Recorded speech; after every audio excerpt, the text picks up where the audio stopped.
The 2-2 count for Willy Castro. Here's the pitch in just a second. Castro nibs it down the line. It's going to stay fair. And the ball dies. Infield single for Willy Castro. The BAPIP god strikes again.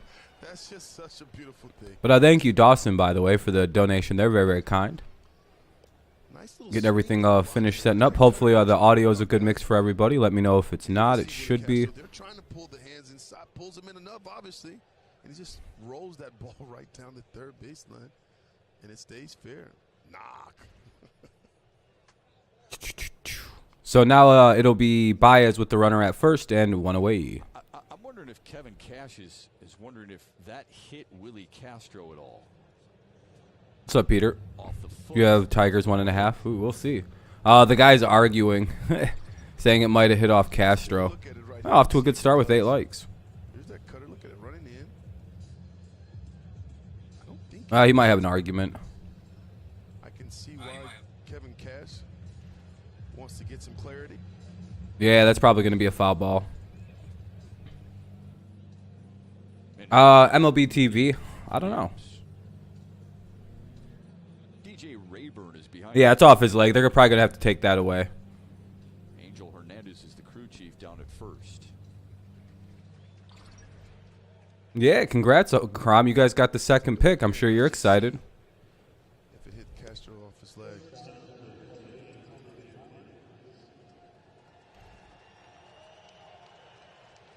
Are they reviewing it? No? Castro aboard. I guess it's a little too early to review a play in the first inning, I guess. Hey, thank you, Paul. What's up, man? What's up, King? Rangers 1-2. Hey, Karam, it was a good night for you then. 0-1 on Baez now. I guess the Tigers get away with that one. It's way too early to risk a challenge. is what I would say. They'd win, but I don't know why they didn't challenge it. Castro back to the back. Yeah, Baez has been very aggressive. Yeah, he's extremely lucky, Troy. But he's also very, very fast. So, like, infield singles shouldn't be an issue. He should also be considering a steal here. And he's, yeah, a little bit of luck goes a long way in this game.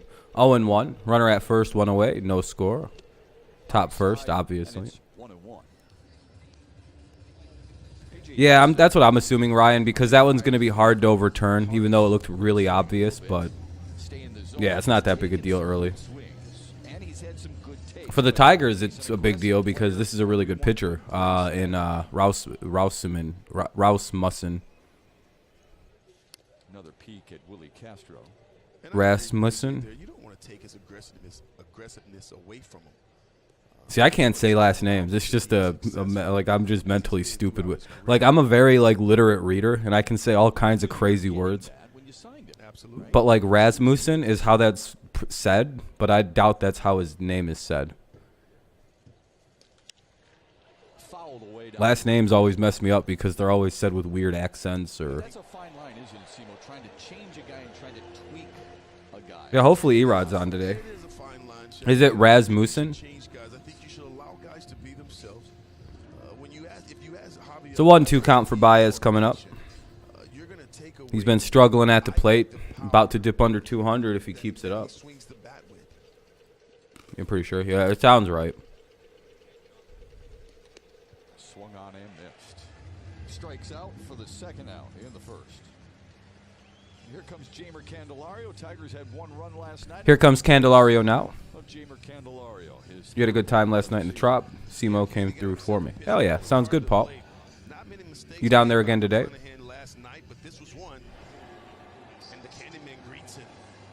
Big fly to left field.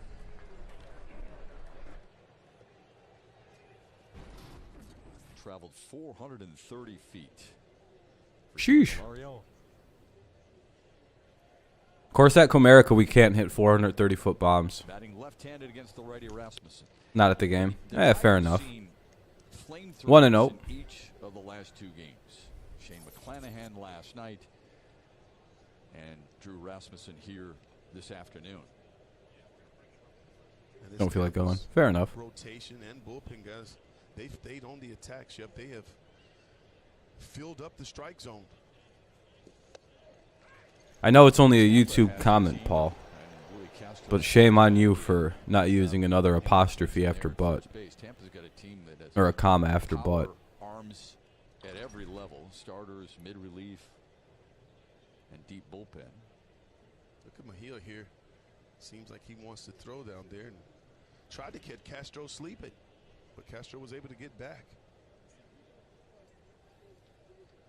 1-1 to Candelario. Fouled away. Pretty sick right now. I might throw up from that. How's the food there? Oh, I'd imagine it's probably pretty good. 1-2 count now on Candelario. Runner at first, 2 away in the bottom or top of the first. He lived in Tampa for 2 years and only have been to 2 games because of the weird ass price Tropicana is in. Oh, the weird ass place. Yeah, St. Pete. I heard it's weird to get there. No, I'm just messing around, Paul. I don't even know if that's right. I would just use I just normally know after butt you're supposed to use a comma. Hey, there we go. Candelario pokes it to a little right center field, and Willy Castro gets over to third. So now the Tigers are in a good spot here with runners at first and third, 2 away, top of the first. Like that call there. Thank you, Paul. Thank you. I only do proper grammar at this place. It's like, boy, man, you're the way you speak sometimes, though. It don't seem like it, huh? He puts a really good swing on it. Looks like AJ's gonna try 3-run homer, or just a single would be so nice. It's just in a bad place, like so out of the way from most Rays fans. Yeah, why don't they move it somewhere better? You would think they just, because it's like a crappy field, make a new stadium, kill 2 birds, 1 stone, put Tampa in a nice place. He's not living up to his track record stats-wise, swinging way. I'm thinking he will, Sean. He you know, he's just in a weird slump. Hopefully, anyway. Hopefully, it's nothing deeper than. Hopefully, he's not like playing through a weird injury, or you almost hope he is, because then you're like, oh, that explains it. Anyway, 0-1 on Scope, who could use just a nice little hard hit ball in the left field. Homer would be cool too, but like we don't need it. We just need a hit. That was kind of a shitty call. 0-2.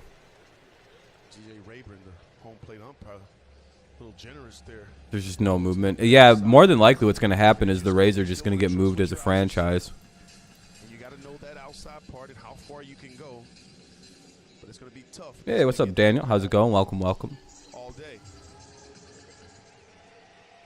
There's more movement that team's going to get sent out of Tampa up to Montreal and become the Expos version 2. The hell was that? Well, he probably would have called it a strike anyway, where the hell he swung at it, based on however that went.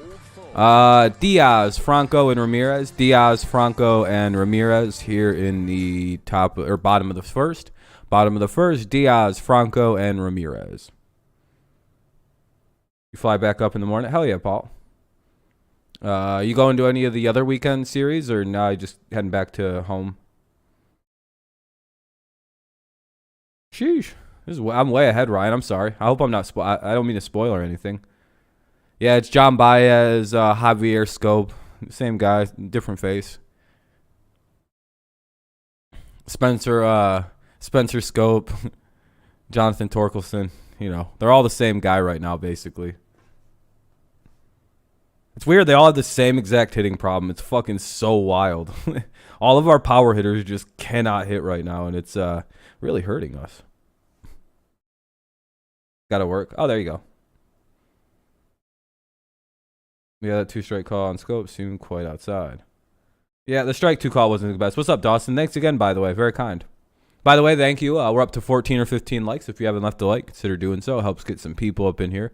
But it looks like for the most part, I think everyone here's probably left one. So anyway, Diaz, Franco, and Ramirez. Bottom of the first coming up. No score. We'll see what Eduardo Rodriguez has to work with. Does anyone know how he does against the Rays? Any Rays fans here? How does Eduardo typically pitch to you guys? Yeah, Scope's yeah, that outside call was pretty bad. You know, we rule is just strike out or big fly. The days of small ball are, well, yeah. Next season it'll be back. Don't worry. They're killing the shift, which is well overdue. Idiot teams like the Rays and the A's have overdone it to a wild degree. Oh, I was just wondering if you knew off the top of your head how Eduardo does, just because you know he was from Boston. On the mound for your Tigers today. You never had an Uber? I've used Uber or Lyft. Ace of this staff. You're gonna need him to be an ace today against this Tampa Bay I've Rays. used Rebu, which is a weird Uber that I wouldn't recommend using. In his last 3 starts, he's got a fastball that he likes to cut and sink to both lefties and righties. All right, here comes Eduardo. Afraid to pitch inside. I think that works well for him in this series against Tampa. Yeah, not a bad first inning at all. Uh-oh. That'll be a leadoff base hit. That's not good.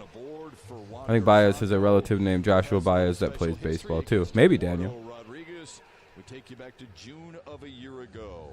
One of his 2 hits. Well, that's not a good sign. Rodriguez and the first career major league hit for Wander Franco. And this is Uh-oh. something you'll never forget. His first big league hit. It was a big bomb to left field off E-Rod today. So I'm sure he's feeling confident, comfortable. Well, here comes Franco, whose first career hit was off Eduardo, and it was a home run. Make some quality pitches and get him out this time.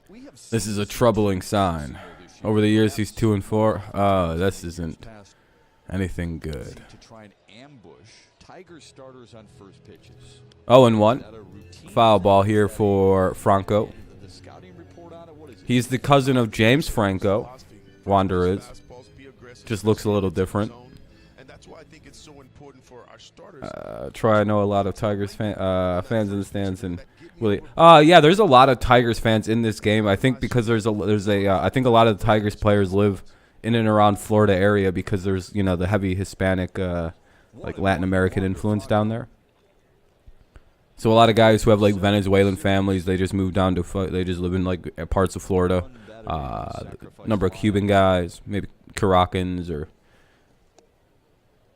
Takes it wide, it's 2 and 1.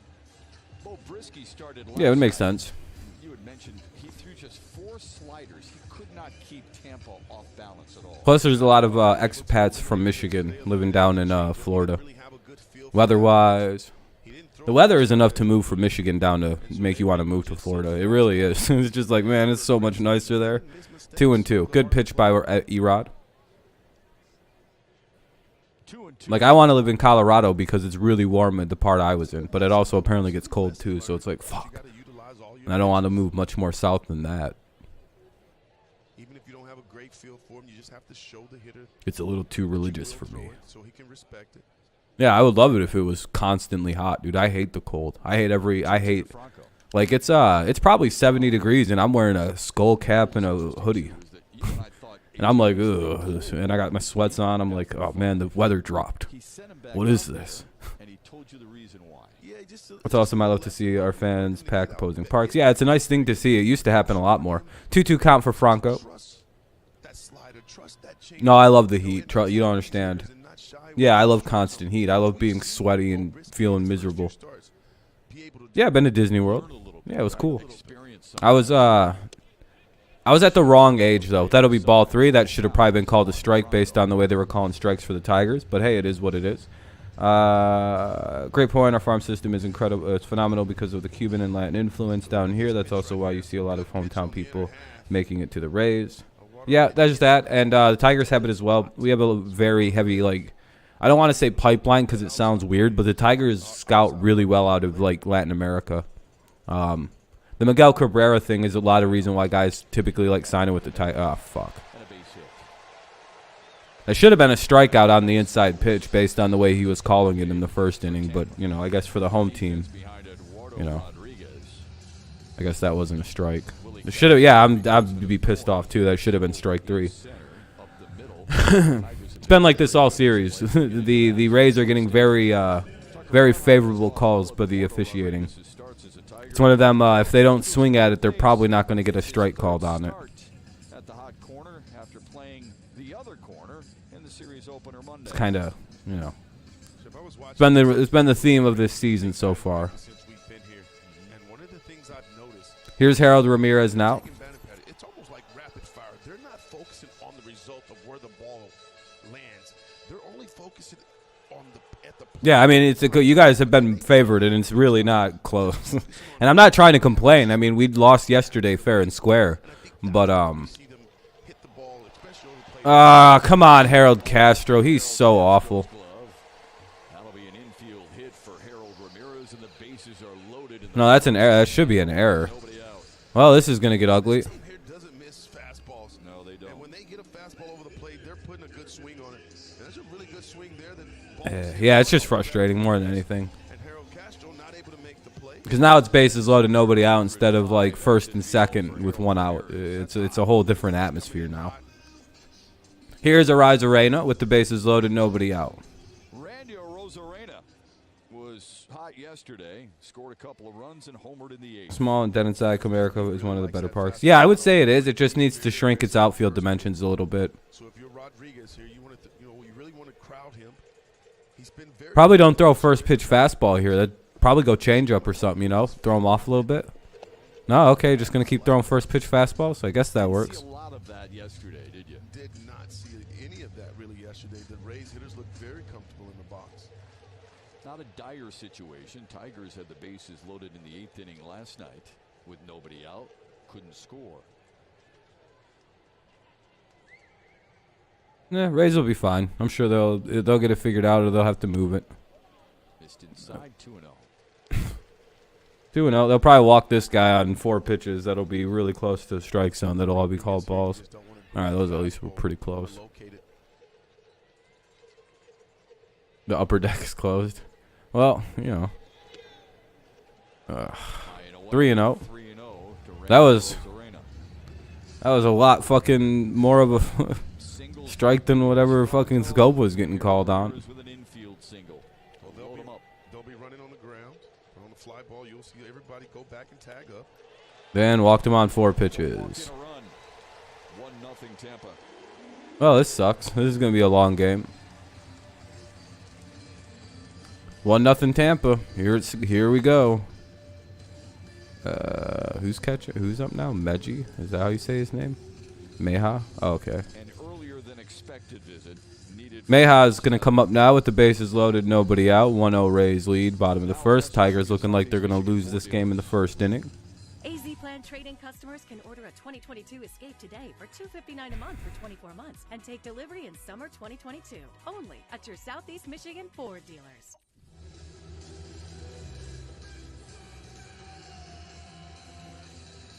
Tough start. Got some nice pictures. Hell yeah, Paul. Doing a good job of just putting pressure on Eduardo Rodriguez early. Again, we talk about this Rays lineup being able to hit the fastball, but they do an excellent job of hitting the ball where it's pitched. You don't see a lot of big swings.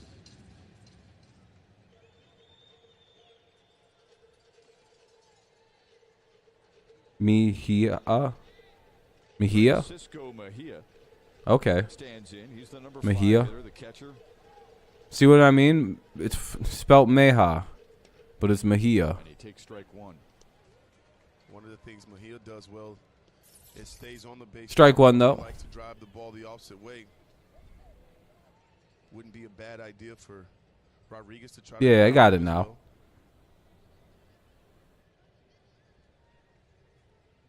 Thank you. Ripped to left. Well, that'll be 2 runs. That will score 1, maybe 2. It does. 3-0 Rays. Runners at first and second. Nobody out. First career hit against the Tigers gives Tampa a 3-0 lead. Well, you see exactly what he does there. He got a chance. Let's just keep throwing first pitch fastballs. Eventually it'll work. That ball's up. Rodriguez speeds up his bat. He just catches that ball out front, and he hits a missile to left field, and he drops in 2 big runs.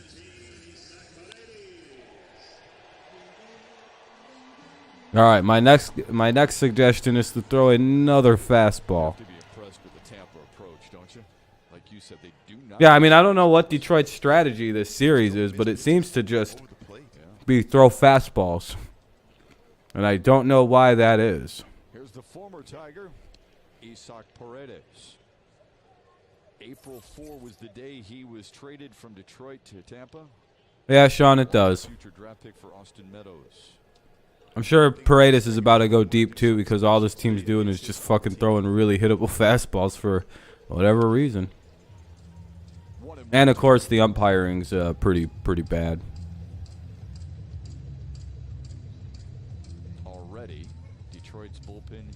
Well, what would pull in the infield have done there?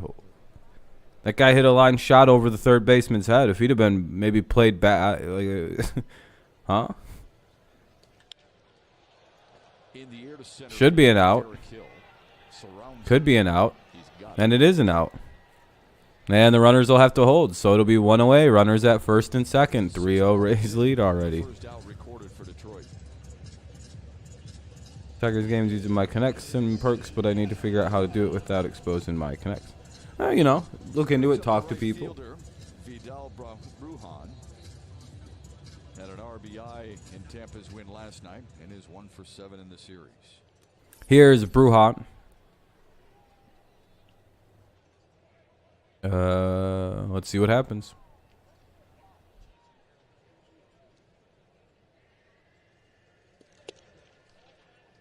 We're just the Rays BP this series because we're just throwing hittable fastballs. Hits a lot of ground balls. Eduardo Rodriguez, this works in his favor. He's got a heavy sinking fastball. Needs that ground Let's ball see. right here to get I'm guessing he's going to throw another fastball. Yeah, I don't know why we're getting squeezed like this, and Tampa Bay was getting like every call in the fucking world in the first inning. Both of those were strikes against. What's up, Amir? Both of those would have been called strikes against the Tigers, and they probably were.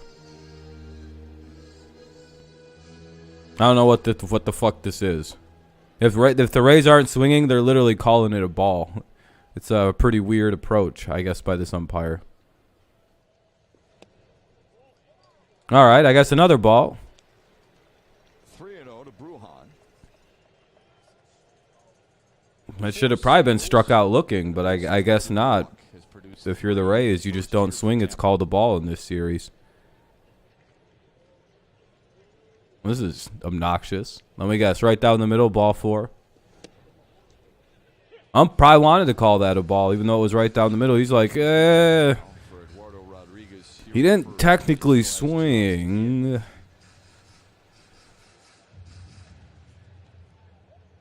You did? What's up, Jeff?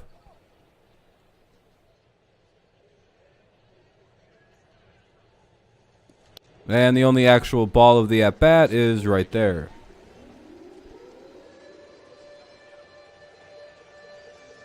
Yeah, I'd get myself tossed out of the game right now.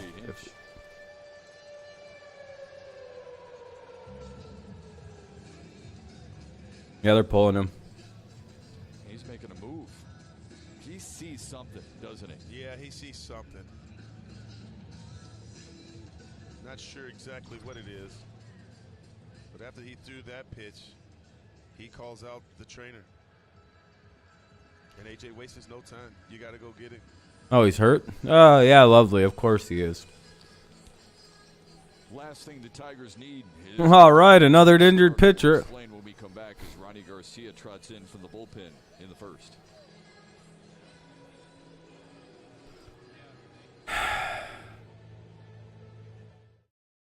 All right, Erod takes himself out of the game. He hurt himself, so we'll see what that is.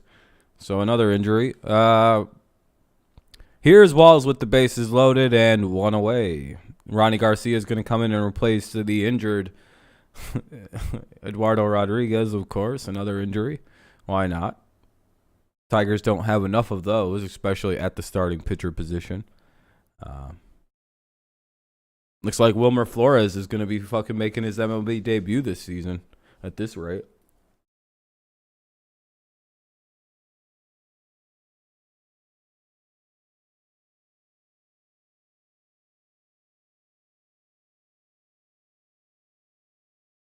Could have drove and made one of the 2 chances he had early on. Yeah, it sucks about Daz. Ryan, if Eduardo goes on the injured list, we are down to 1 of our opening day starters left from our opening day rotation. Just to kind of compare. Plus, we're down like 3 bullpen guys. And we started the season with one of our starters injured. It's a pretty brutal situation right now for our pitching. We're literally down 5 starting pitchers. 4 of them, technically, it could be at 4 with Eduardo now. Were our opening day starters. Our emergency starter and Tyler Alexander's hurt as well. Yeah, I hope it's... what's up, Lewis? Nothing good. Erod had a bad opening inning, and he might be hurt. It came off kind of looking at his arm weird and shit, so.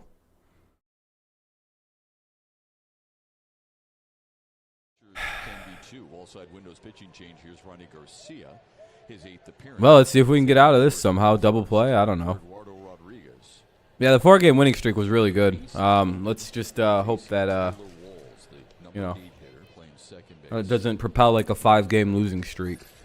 So all the work is reversed. Here's Walls. Hopefully we can get a double play. I don't know, though. Garcia is now 1-1. And also a changeup. He's been pitching some of his best baseball. He's got over 11 innings. He's only given up 3 earned runs. He's punched out 11. Last pitch Like all this season, your entire, like 4 of your 5 opening day starters are down with injury. It's inside the walls and it's 2-1.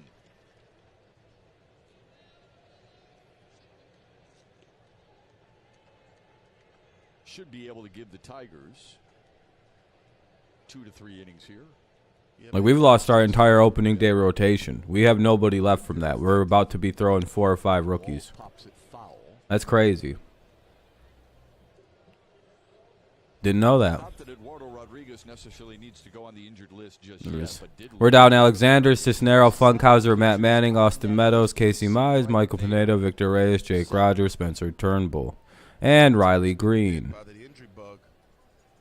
Missing guys like Casey Mize and Matt Manning, who were huge pieces coming into this season in that rotation. Yeah, I don't know if I believe that. It's, I don't know. I highly doubt you guys are doing that good without all of your starting pitching. But, I mean, I guess so. All your starting pitchers so far this series have had like 3-4 starts.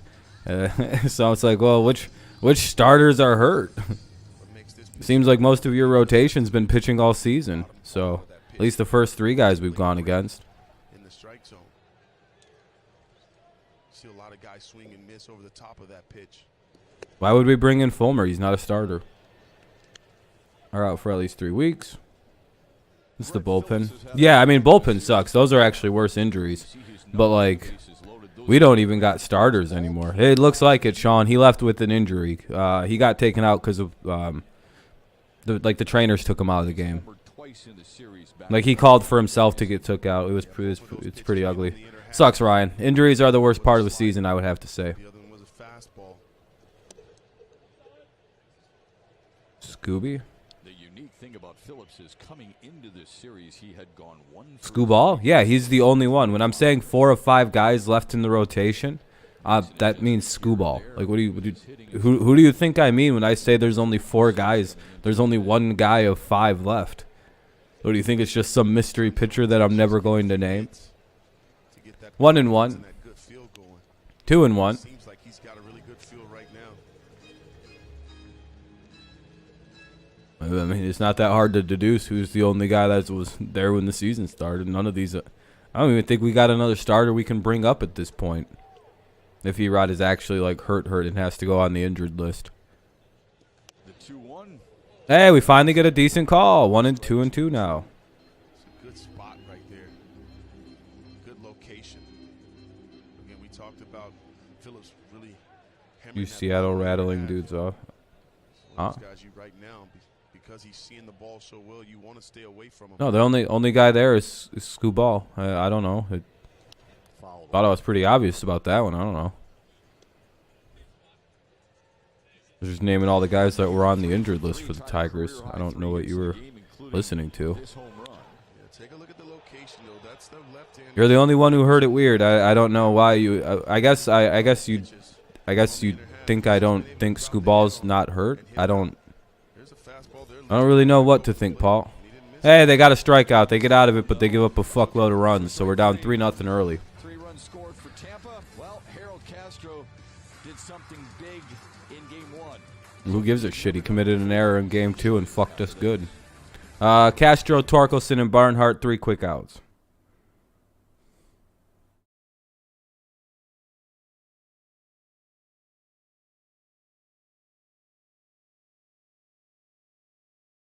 Yeah, I don't really listen to Tigers people too much. Yeah, maybe, Amir. We probably won't. We'll probably strike out looking 3 straight times on bad calls.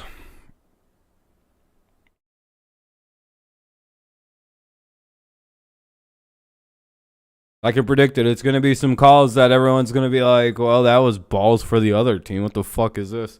I predict an ejection coming in this game for one of the Tigers. It's going to be pretty bad. You can already see the frustration growing in the Tigers and on some of those calls. What's up, Jess? Especially the catcher Barnhart. He was aggressively framing pitches by the end of that inning. And just like freezing with the ball. So you could tell the frustration is mounting in Detroit.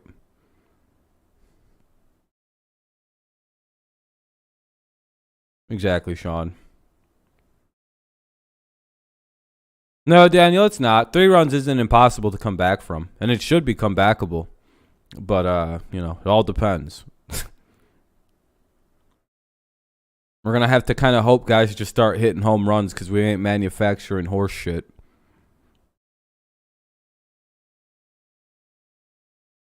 Maybe they can. I don't know. Maybe they'll have a good day. You never know. It's never early, though. They're not an early scoring team, so we'll probably strike out in order in this inning. There will be absolutely zero response from this team. Monday night, Castro, a champion for Detroit. Yeah, he got a 94-mile-per-hour fastball. He tried to sneak the cheese by the rat, and he got caught, and Harold let him know. Watch that one a little bit. Harold not really known for going big flight, more of a line drive, spray the ball all over the field, but it was nice to see him get the bat head out in front. And do yeah, I'm hoping it kind of sparks them knowing they got to compete. Encouraged for bringing in cowbells. You can't bring any noisemakers in America other than your mouth and hands. Yeah, I hate that one. Hey, good shit, Ryan. Good work. All right, here's the 1-0 to Castro. And he'll take strike 1. That power is on display on that swing. Surprised that first pitch wasn't called a strike, I'll be honest. 4 hits for Tampa in the first, all of them singles, producing 3 runs. Along with the bases loaded walk, Detroit trying to chip away. Wow. I'm actually stunned that wasn't called a strike. I'll be real with you. The first one I was being a bit of a joker about, but that one I'm actually stunned he didn't just call strike 2 on us because the first inning that was a strike against us. 2-1. Have to trust the guy behind him and try to put together some solid at bats, some competitive at bats. 2-2. Good little swing. Way to go with the pitch, but fouls it away. It'll be 2-2. Especially when it's multiple runs from behind, and on top of that, earlier in a game too. You feel like you got plenty of time to make it up. And I hope that's the feeling that the Tigers have right now. Oops. Hey, Castro grounds out. 1 away. I guess he didn't go down swinging on strikes, so I guess that's all right. Here comes Torkelson now with 1 away. Special ticket packages are on sale now, including a Tigers Pride t-shirt and donation to a local LGBTQ organization of your choice. To purchase, visit Tigers.com. All right. Well, we'll see what happens with Torkelson. 1 away. Tigers trail 3-0, top of the second. Ugly start to the game. Maybe we can get something going here in the second. Went 1 for 3 last night. And he takes strike 1. Yeah, I thought that was a good day off for Good call. Torkelson. Struggling a little bit, and a lot of times it's nice to get a day off. Slow Goes down. Yeah, I think it's a rule in baseball. They have to do it down a certain point. I saw him working in the cage with hitting coach Scott Coolball. Took that into batting practice, put together a good batting practice. Yeah. Well, it's one of those things. 0-2. You want to hit yourself out of it. You believe you can do that, but if you're not getting and probably strike. Are you sitting kind of collecting even more information that might cloud the mind?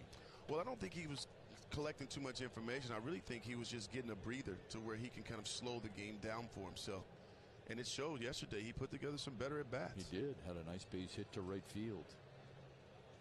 The 0-2 grounded to short. Franco. And another ground out. Second straight assist. And a second straight out. Pretty easy to call this inning. 1-2. Here comes 3. I mean, Absolutely no response from the Tigers so far after getting fucking beat up for 3 runs. This is a urgency, I guess.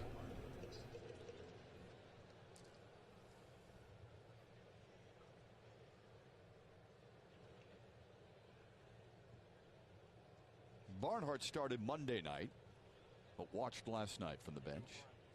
Well, at least they're winning at least one game in a series again. Hey, whoa, a base hit. Looks like I'm wrong. Now the inning's going to end. Now Derek Hill's up. Why isn't... Oh, Victor Reyes got hurt. I was about to be like, why the hell aren't we playing Victor? And then I was like, oh, yeah, I forgot. He got hurt on the first game he was back. First double he got. He got a double, then he was hurt again. It's like, oh, yeah, never mind. I remember. Never mind. I remember why Victor isn't playing.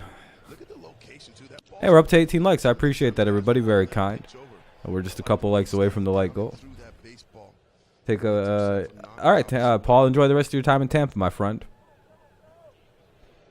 Here's Derek Hill. Barnhart reaches here with 2 away. And strike 1. Had last night off, went 0 for 3 on Monday. Hill's been doing a lot of work. All right, come on, Derek. Could use a little bit of something here. He's been doing a lot of push bunting. He want to utilize his speed. Ball 1. Good take, good take.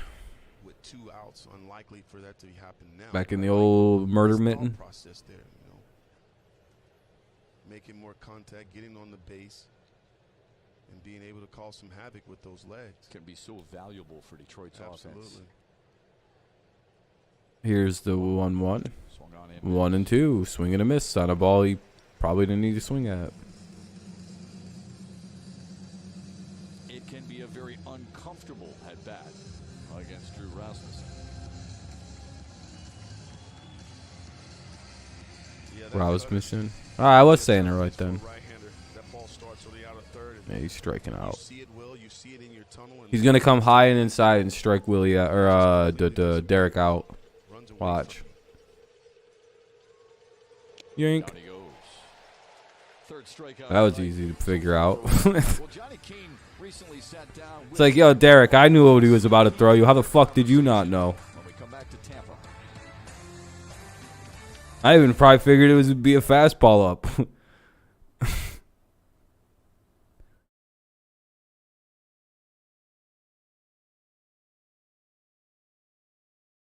Because if I was pitching, I'd just be like, oh, this little guy, I'm going to throw him a fucking 99-mile-an-hour fastball up in his zone. What's he going to do? Hit it? No.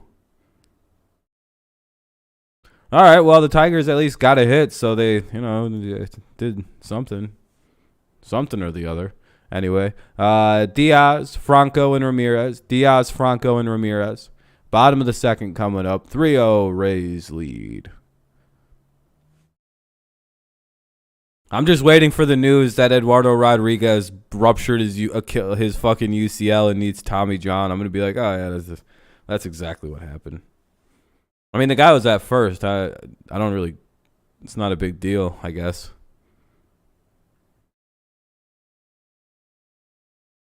I don't really lose sleep over it or hate it or anything. It's annoying, I guess. Probably lose in the playoffs like most years. I'm hoping our bullpen can hold these guys down. That's one thing I can cling to. This year is yeah, that's fair. What's up, Edward?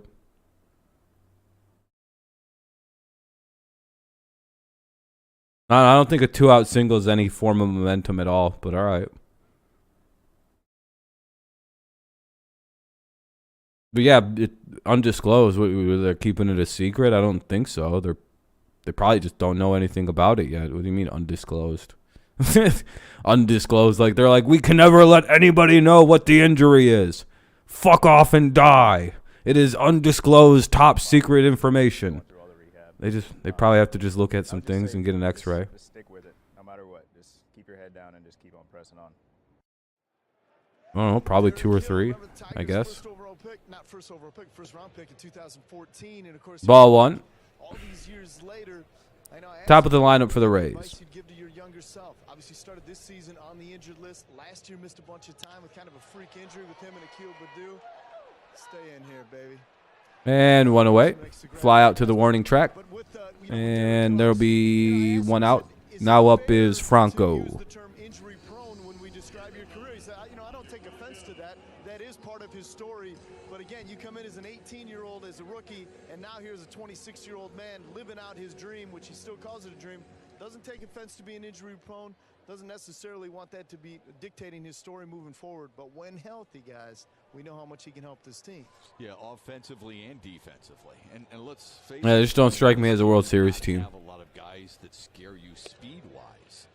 Derek Hill is that guy. Lightning. We'll call that a strike. But, we always talk about players, five-tool players, and he says, loves his defense, loves his speed, and we're kind of rating it from there. But certainly his speed, the best on the Tigers. Yeah, no doubt. Huh? Johnny, appreciate it. Derek Hill uses a 12 3/4 inch glove. What do you think yesterday's starting? Live like Newmy What do you mean?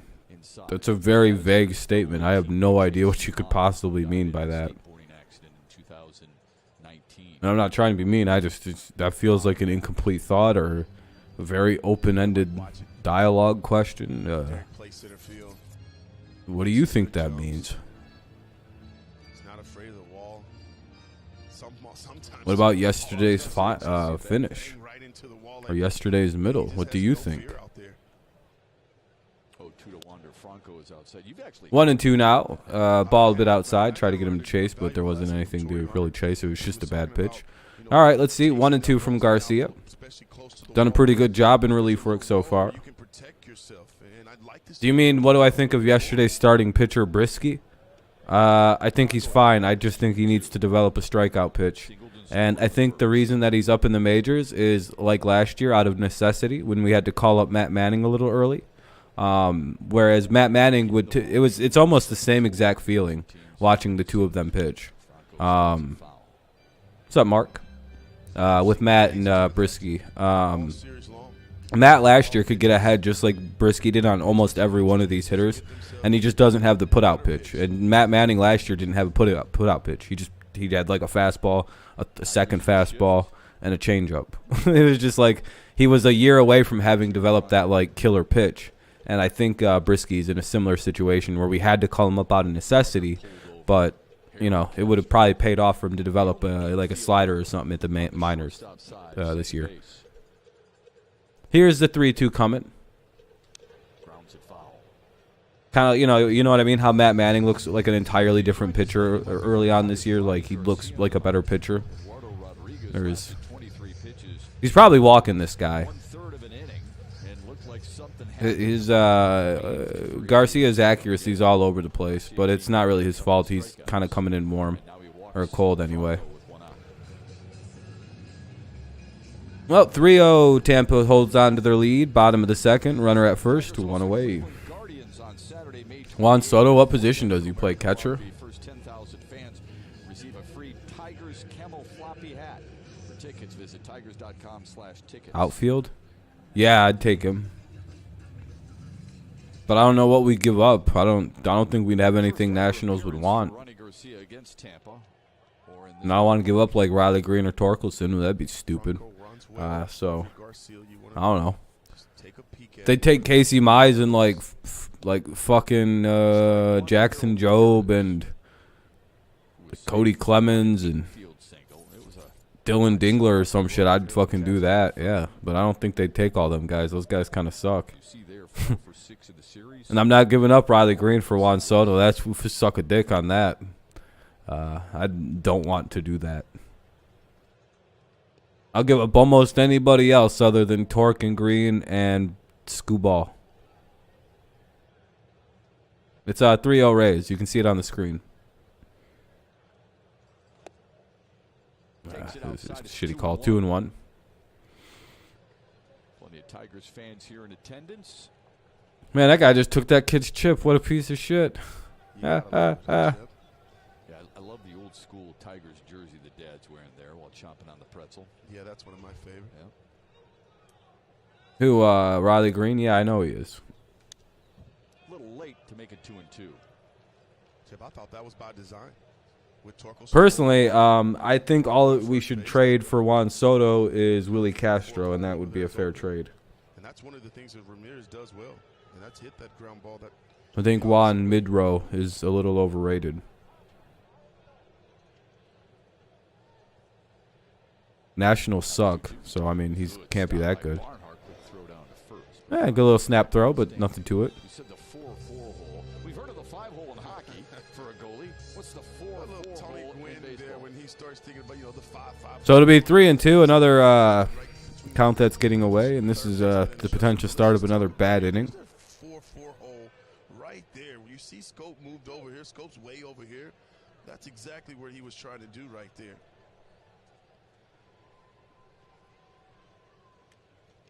Franco on the move. Hey, they got him. Struck him out, and he's safe at stealing a base, though. So we struck out Franco, but the runner steals, so it'll be 2 outs, runner at second. And now up is Arise Arena. Franco gets himself a good Some swing. medals. Here's a fastball at the bottom of the strike zone. Ramirez swings through it. Franco steals that base easy. What do you mean? Really good jump there. Did you misspell something there? Tampa, one of the more aggressive teams in all of baseball on the base paths. 2 away. Here's Randy Arozarena. Oh, Austin, yeah, he has been good for us. He's just injured right now, like everybody else is.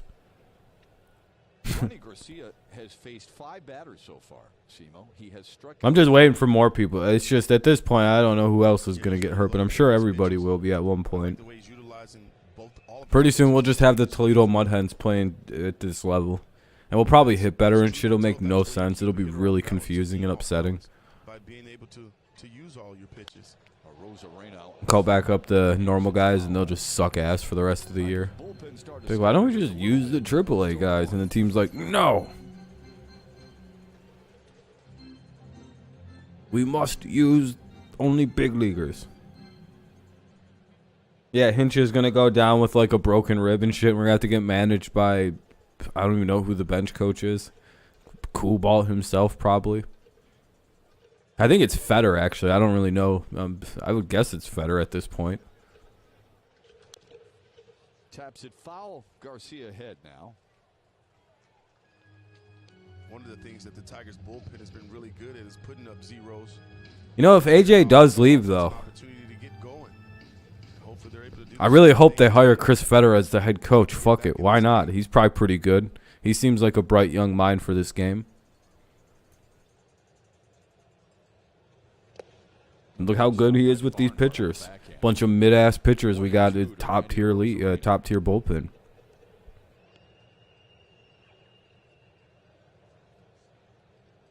One-two count, though. Rookie of the year got off to a really difficult start in April. There is a little bit of annoyance sometimes, but I think that might just be limitation of pitchers. I don't know. Jeff, I really feel like the shortened spring training worked in the pitcher's favor. Felt like the hitters. Yeah, the first inning got away from Erod. Strikes out Arozarena. That'll end the inning. Good job, Tigers. Way to hold the runs. Well, that's the inning. You guys done. I don't think they knew that. Couple more punch outs. The sweep of the Orioles. Yeah, I seen it. Erod got hurt. Ghost. He like couldn't throw strikes, and then like anything he did throw for a strike was getting absolutely smoked. And then on the last at bat, after he walked a run and he pulled, or he gave up a couple runs, he re-walked the bases loaded, and then he like called for the trainer to come get him. So he probably fucked. He's probably gonna get Tommy John at this point. Knowing our luck, it's why not? It's probably Tommy John surgeries needed. It's just whatever. Yeah, why wouldn't it be Tommy John? You know what I mean? Why wouldn't it be some kind of catastrophic injury? So that explains the 3 runs, I hope, anyway. Erod was hurt. I hope it's not serious. I hope it's just like an elbow sprain or something. But based on the way this season has gone, we all know how this is about to go. This is a 60-day DL list, probably. Yeah, that's what we were saying, Ghost. We're down to 1 potential guy from the opening day rotation right now. And I guess Matt Manning in a week. He'll be back, I guess, for his next scheduled start, Matt Manning. So I guess technically you really can't count Matt Manning as injured, but he has been hurt. But hey, looks like all these guys get to stay up. Looks like Joey Wentz might be making another start after all. We might have no other choice. Wilmer Flores is about to make his MLB debut real fucking quick. Hey, kid, can you kind of pitch? Oh, you guys were deep on starting pitching. We are. We didn't expect all of our rookies to have to debut in one goddamn season. We figured Faedo maybe. Faedo was pretty ready, it appears. We thought Brisky had another year of development like we thought Manning did last year, but that wasn't the case. But I do still have high hopes for Brisky. I think he's at Matt Manning's spot last year. He needs to develop a put-out pitch, like a slider or some shit. Or like a really, really nasty cutter or sinker or something. Grossman flew out to left his first time up. But he just doesn't have that, like, I'm ending the at-bat pitch. Because he gets up 0-2 a lot, or he'll be 1-2 very often, Brisky was. But he, like, and then foul ball, base hit. Ah. Grossman gets out. It's top of the order for Detroit here in the top of the third. It's 3-0 Rays. Grossman grounds out, and now up is Willy Castro. He's got one of the 3 hits. Might as well bring Phil Koch back.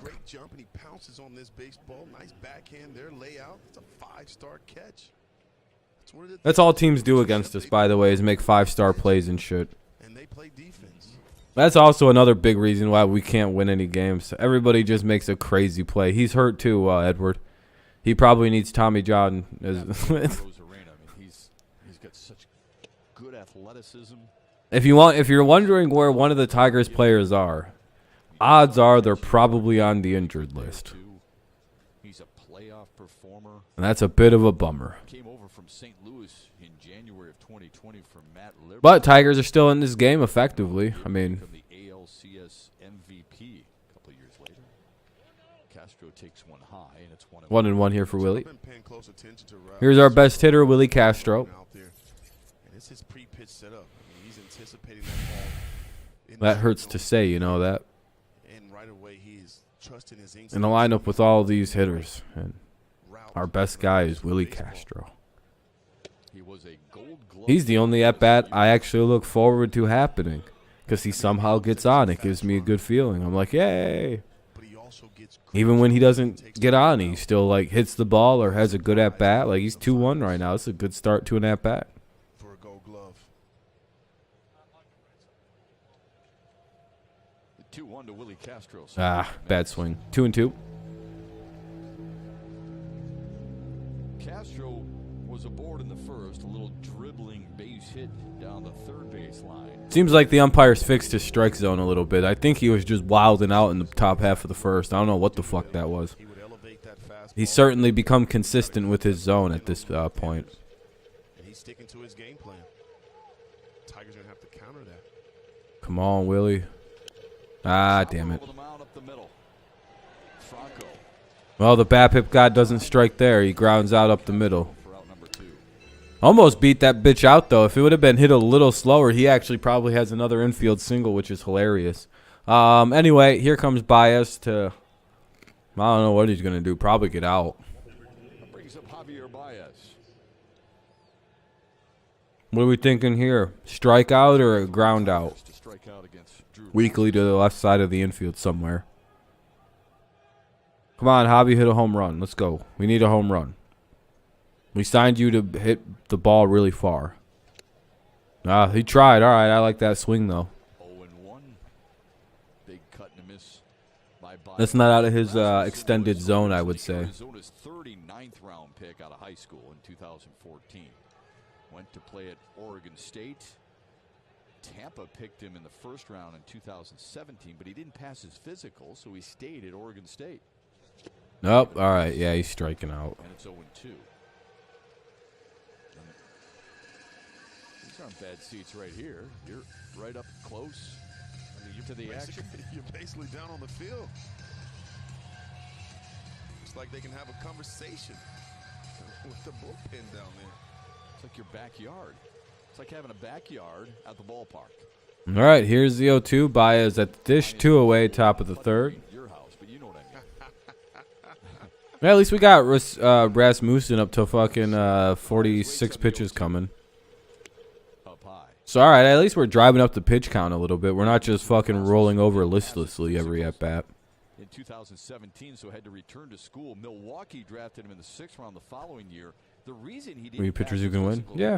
Yeah, every team say so, yeah. Surgeries in 2017 and had to sit out a year before he could go back and play for Oregon State. All right. Baez follows it back. Yeah, he's been through some adversity. Yeah, he has. He's been tested. But again, give him a lot of credit for the work that he had to put in to get himself back healthy and be back out on the mound. You love stories like that. Good. Don't you? Yeah, you absolutely love them.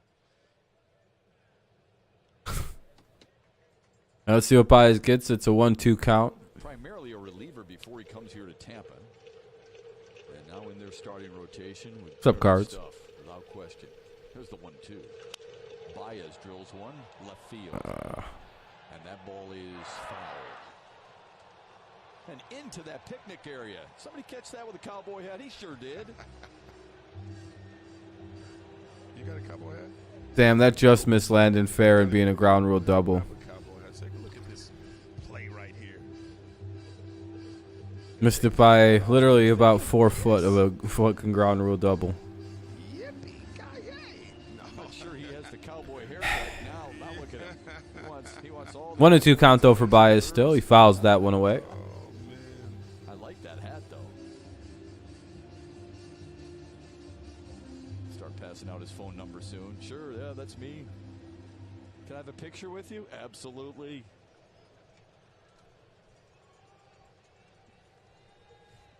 Last night when the Thunder pick was in the top 4, I was screaming like a maniac, and my brother was saying to me to stop going crazy, and my mom and dad was like, what has happened to this person? Karam lost his mind. Another 1-2. Baez strikes out for the second time today. Tigers 1-2-3 in the third. Something happened in Boston last night. For just the Yeah, I would say so, Arns. I would say so. A former Ray was right.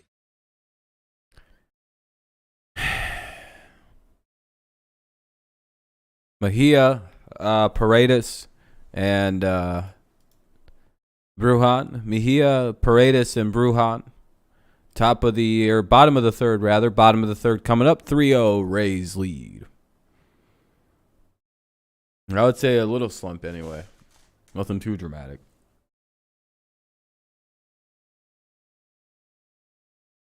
Commercial break now. Time to stretch out a little bit. Yeah.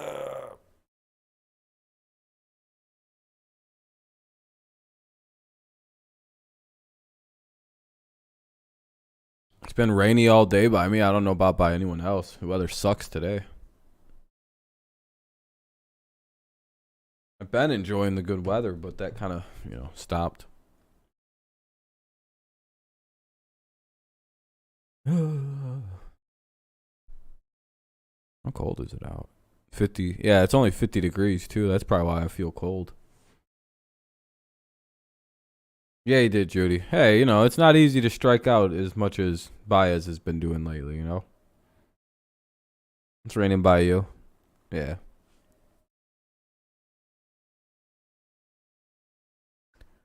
Boy, oh boy, this is a long goddamn break. By the way, thank you for the likes so far. We're doing pretty good, on our way to 30 at like 27, so I appreciate it, or 26. Appreciate it.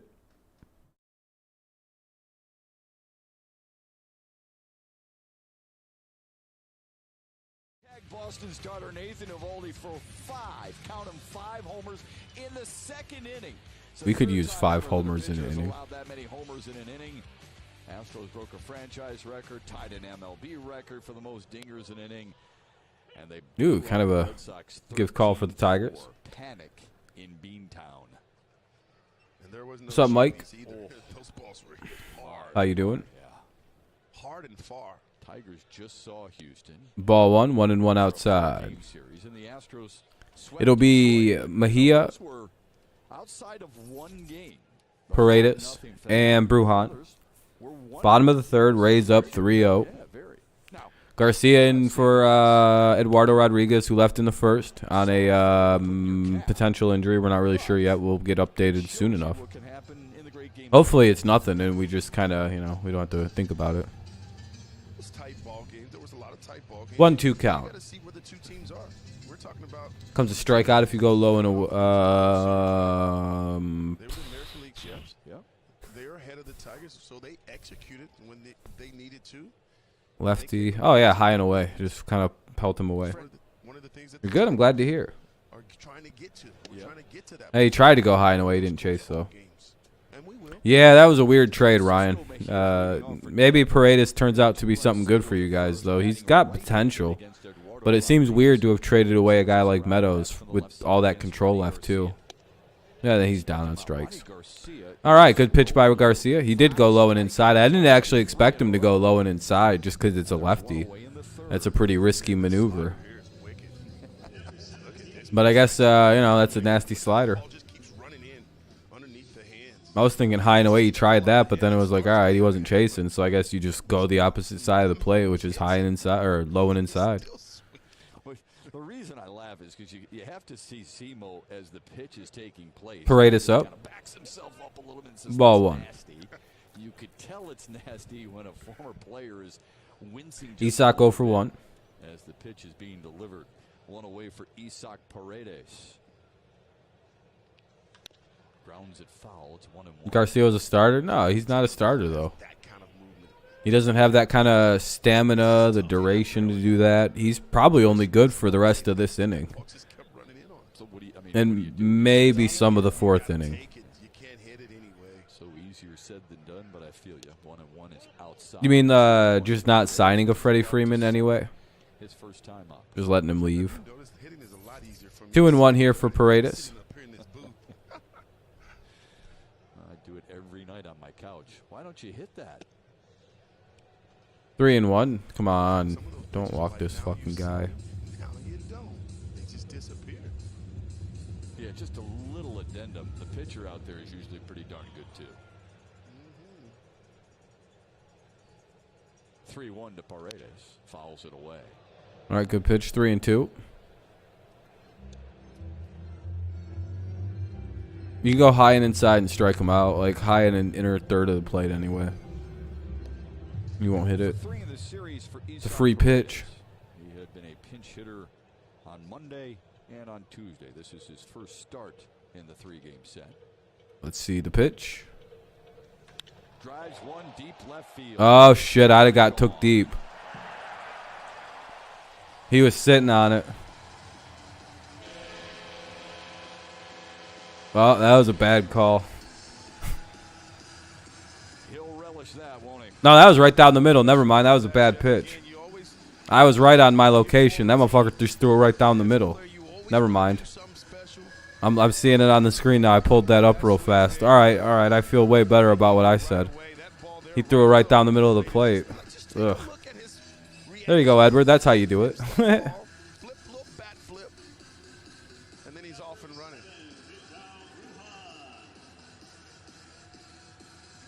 That was I don't know why he threw that right down the middle kind of pitch, but all right. 4-0 Rays. 400 Call that a strike? feet. A whippy swing makes it 4-0 Tampa. That's got to feel good for Paredes, who was removed. Well, I guess he was just kind of traded. It is what it is. We didn't see a lot of that in a Tigers uniform. He didn't really get to play that often, but his swing was a lot different too. He's trying to hit the ball the other way, kind of filleting it to right, but he didn't get cheated there. Yeah, Garcia's probably just about at his end here.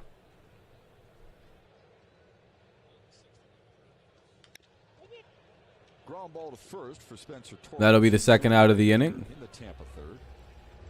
2 down here in the bottom of the third.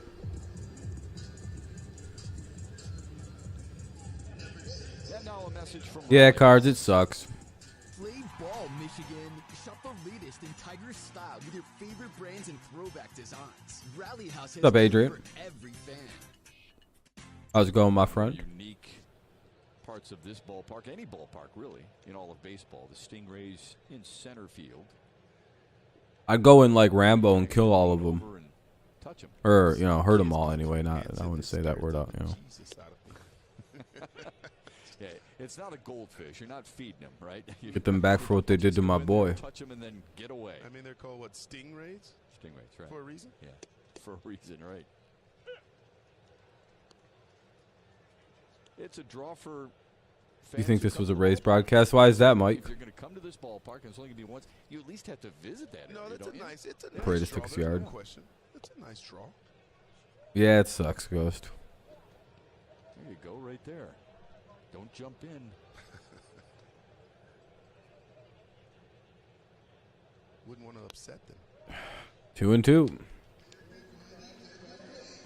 Taylor Walls struck out against Ronnie Garcia. He was the first batter Garcia faced when he came in to replace Eduardo Rodriguez. Kind of a bad pitch, Ghost. He threw it like right down the middle. I'm not really sure what he was expecting to do with that. Felt something and asked for both. That'll be another foul ball. To come get him. Garcia came out, struck out Walls. Yeah, Adrian, it would be nice if they could, but today's overall efforts aren't looking good early. The Tigers have been bit by that injury bug, especially to the rotation. Pa? What do you mean, PA? Oh, Paredes, you're going to say something. You just might have accidentally hit enter. It's 3-2. 3-2. Garcia is clearly starting to get a little tired here. Overall, not a bad effort from him. Pretty fucking, you know, a cold start for an injury. Hey, good job by Garcia. Only gave up 1 run. That's not too bad. Stranded the bases loaded with 1 out. Only gave up 1 total run in relief efforts. That's fine by me. Good work by Ronnie. Very happy with what I just seen from Mr. Garcia. Yep, exactly, Troy. We're not getting swept in this series. It's really, I mean, honestly, I know this is going to sound kind of pathetic, but I'm just glad we didn't get swept.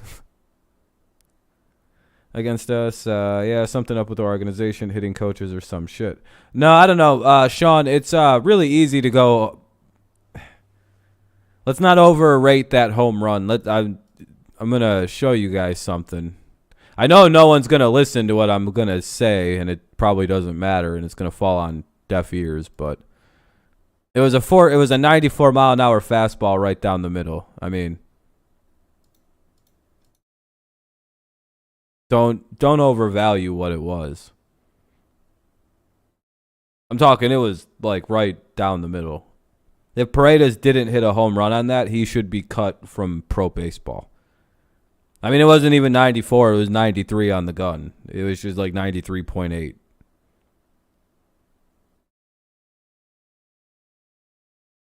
And Paredes also did hit sporadic home runs for the Tigers. He just gets out all the time. That was the only reason people keep him around, because he's got incredible pop.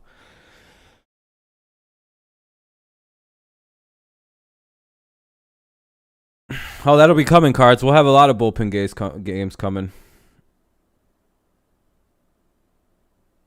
Yeah, I mean, Garcia just threw a bad pitch there. It was literally a meatball. I mean, Sean, I'm telling you, honestly, I think 80% of professional baseball hitters would have homered on that. Like 8 out of 10 guys, even the Tigers, as sad as they've been, we probably even wouldn't have gotten out on that pitch. More folks gathering around. Yeah, he's barely hitting them with the Rays. That's his first, I think, extra base hit with the Rays. He's not been good with Tampa Bay either. He's hitting like 230. Doing the exact, he probably strikes out all the time. He's been in AAA twice, it looks like. It's not like he's ripping the cover off the ball, man. Something to eat at the same time.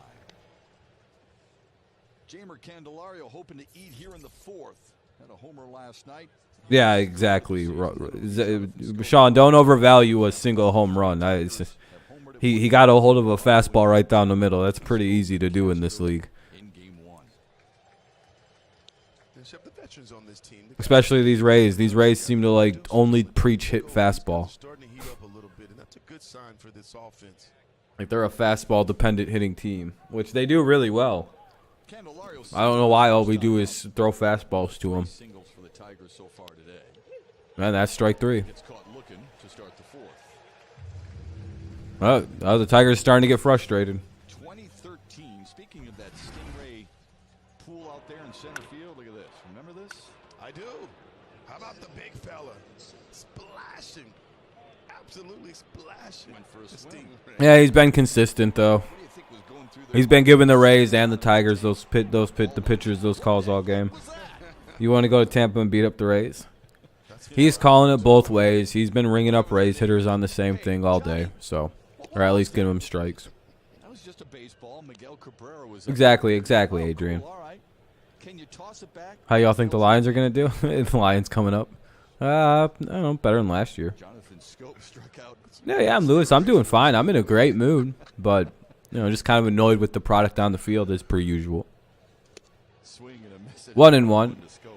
As soon as the game goes final, I'm pretty much over the game itself. Barnes is warming up in the bullpen. Then cooled off, and he was warming in the bottom half of the 3rd. Signs pointing to him replacing Ronnie Garcia in the 4th as AJ Hinch tries to. You guys literally have the lightning and stuff in Tampa. Just a 1/3 of an inning. Yeah, Barnes is taking advantage of Yeah, Sean, I agree. We need to fire our hitting coach. I agree. You're not going to find any form of disagreement from me on the. filling up the strike We need to do something about the goddamn hitting of certain pitches, added some depth to that. or at least we got to stop telling Miggy to tell guys to hit things in the right field for a little while. 5-game hit streak. Reaches out and spoils it. I don't know. I think that's a big problem for Torkelson right now. He's trying to go the other way with a lot of shit, and it's like, fucking just pull it. You'd hit more home runs if you pulled the goddamn ball. You probably have a higher average, unironically, too. Fucking the right field sucks. Didn't draft you to spray the ball to right center gap. We drafted you to fucking hit home runs over the left field wall.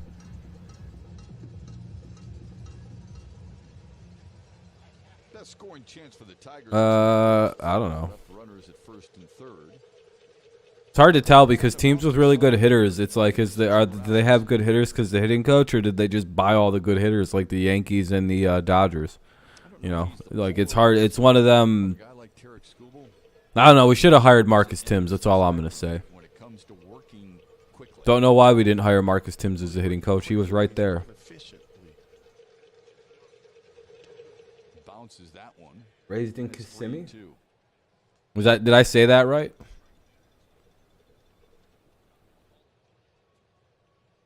Yeah, Adrian. I wish the Tigers hit with straight power. The hitter in the batter's box, they'll call timeout. They'll try to break that rhythm.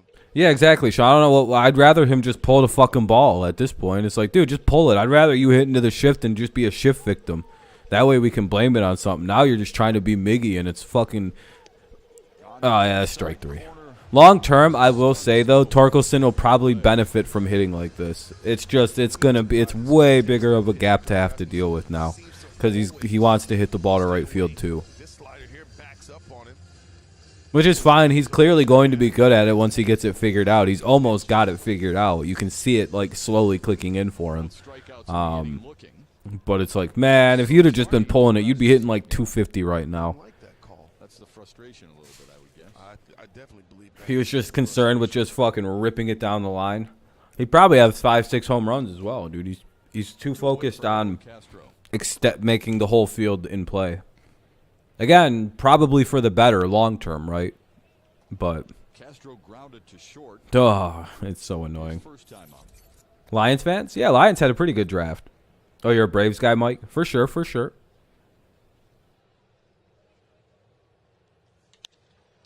To second base for Walls.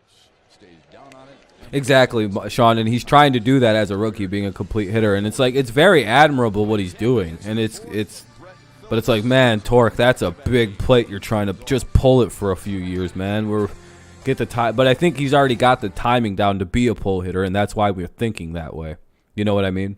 I do like that he's pushing himself, but again, I'd rather have the immediate results thing would be nice. But then again, it's probably, AJ Hinch did help develop some along the Astros hitters who turned out to be some of the better hitters with his coaching. So they probably know what they're doing. You're a Saints fan? Yeah, Lions had a really good draft. Very impressive. Them or the Ravens, they did one of the best 3 drafts, I would say the Lions did. Phillips, Diaz, and Franco. So it'll be 9-1-2 for the Rays. Phillips, Diaz, and Franco. Bottom of the 4th coming up. Rays lead 4-0.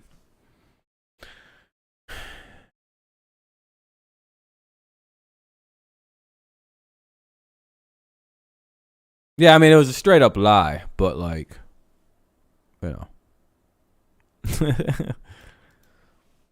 yeah, the pressure thing might have been the problem, and it just probably made Torkelson start going, I gotta hit the ball to right field, like Miggy. Like, no, you don't, dude. Just hit home runs. Why would you want to hit the ball to right field at Comerica Park first and foremost? Only thing I'd be doing is trying to pull shit down the line. Miggy was like a god at 18, dude. I think he was on the major league roster at 18 years old and shit with the Marlins.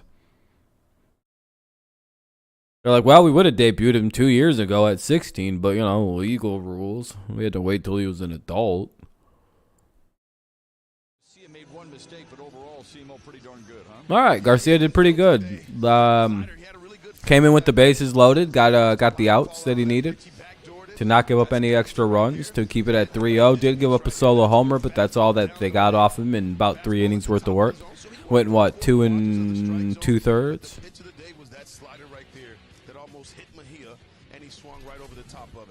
All right, here's Phillips, a nuisance for the Tigers all series. Jacob Barnes, the pitcher. We'll see how he does. And that'll be a 1 pitch and 1 out. That made me so nervous. I don't know why Torque just didn't take the play himself there. Yeah, great job by Ronnie. Yeah, especially coming in cold like that, too. And being asked to go a multitude of innings. What's up, Phil? Yeah, man. How you doing today? How you doing? It seems like you're having a good day. It's always good to see and hear. All right, Barnes, let's get a couple quick outs here. I feel bad I yelled at that guy for saying it was an undisclosed injury, because that's literally what the TV just said. It's an unknown injury. Damn, he just used a different word. And I went off on him for no reason. I'm sorry, Connor. That was probably pretty mean, all for no reason. He was like, that's literally what it says, though. I don't... What the fuck else am I supposed to tell you?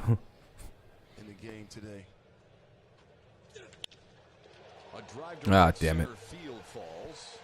And Diaz has his 2nd hit of the game and his 4th hit of the series.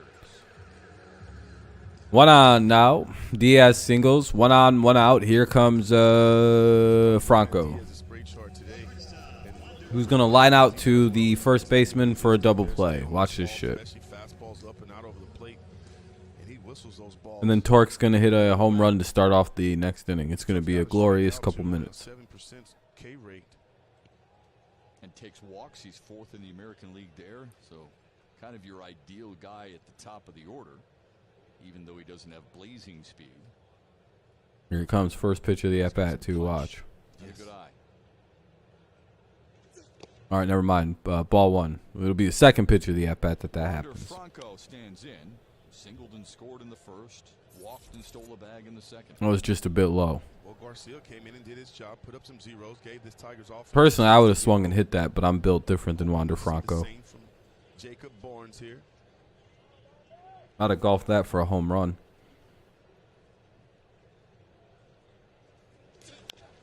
Ground ball to 3rd. Castro had to back up. Is it appropriate to bat flip if you're down 13-0 and you hit a solo home run to make it 13-1? Like, what if your team's down 13 runs, you come off the bench, and you hit like a fucking, like, barely makes it over the wall home run, and you just like stare it over, and then you like you like slam the bat down for the bat, like to bat flip? Would that be obnoxious, or would that be like the funniest? Like, why did he react so weirdly about that one. Always appropriate, yeah. And then scream and beat your chest. It's like, all right, well, it's 13-1. That guy really was happy to hit that home run. I was right about the double play, just not exactly what happened. And I was right, it happened on the second pitch of the at-bat. So, all right, here comes the Torkelson home run. Yeah, I wouldn't even be mad. I'd just be like, all right, well, I mean, I guess he really wanted to hit a home run there. Jesus. All right, so that was a double play. Castro throws over to Baez, and Baez over to first. We get a double play.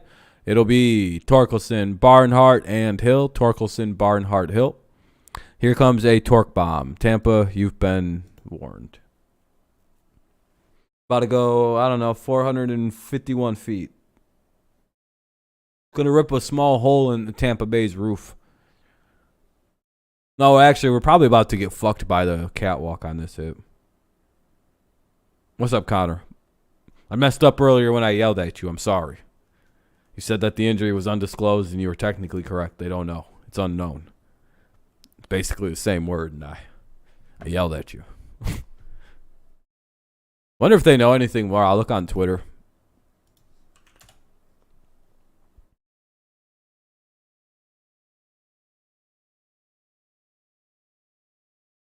When we had a chance to go to Ybor City for a little excursion, a little field trip with the guys, Matt Shepard, Craig Monroe, myself, and producer extraordinaire Brian Henry went to La Farona Cigars, where they have Cuban-inspired sticks there. And Adelma Matos, who's been in the States a little more than a decade. She's been a master cigar roller for 38 years, going back to when she was still living in Cuba. Who knows? We had, I don't even know how to put it into appropriate terms. It's an 0-1 count, though, for Torkelson. And really just understanding all that goes into it.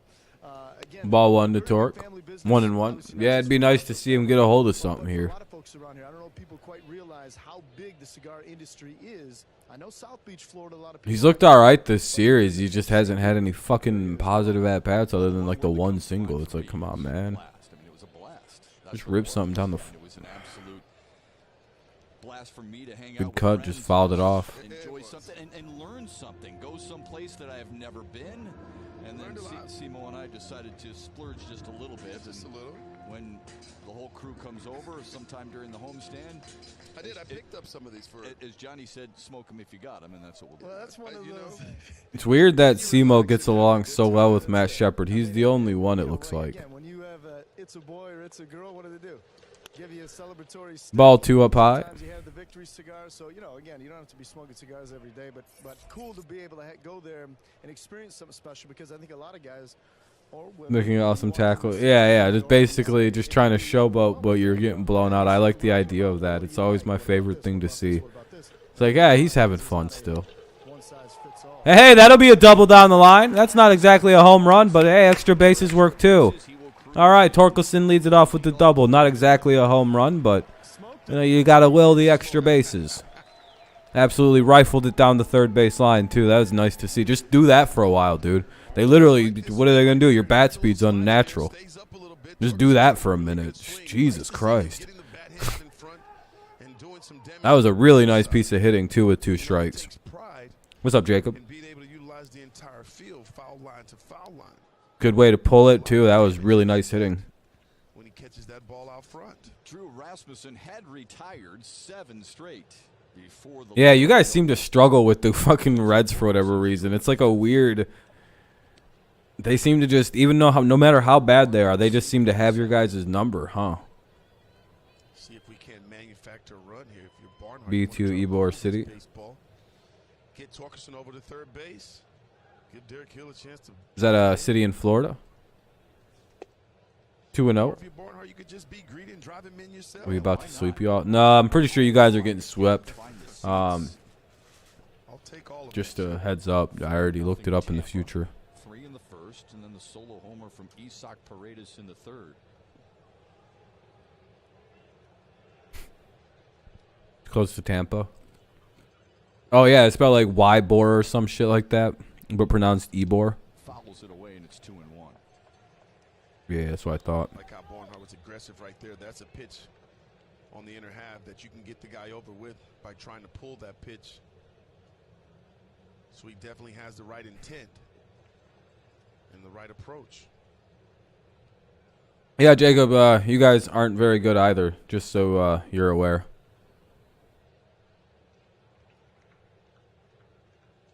The 2-1. That's a foul ball. Oh, bullshit, that's a foul ball. That had double written all over it, didn't it? It did. That would have been a thing of beauty.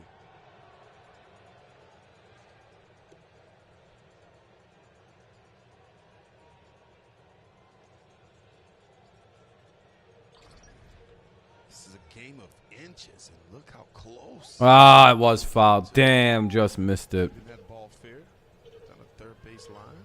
It's interesting how Tampa has strategized defensively against Tucker Barnhart. Most teams shift on him, but he can go the other way. We've seen it a number of times. Oof. One fouled back up into the face. He fouled it off his face. Schedules? Probably tomorrow. Might be a little busy tonight. I don't know. Fortunately, he's tough because he's a catcher and he's got a beard. Hopefully he's all right. Soften the blow. He's checking if he's bleeding or anything. He just fouled the ball off his face, basically. Yeah. It's a 2-2 count for Barnhart. A little bit of a stoppage in play. The ball kind of fouled, bounced off his face. Swing there, just trying to hang You might cry on your last day of school. piece of the barrel of the bat to that ball. All right, Barnhart's cool. Catchers are usually a little tougher. And it bounced off the ground, so it lost a little bit of that oomph on it. I'm awake. Some people need coffee. Tucker Barnhart needs one off the plate into the jaw.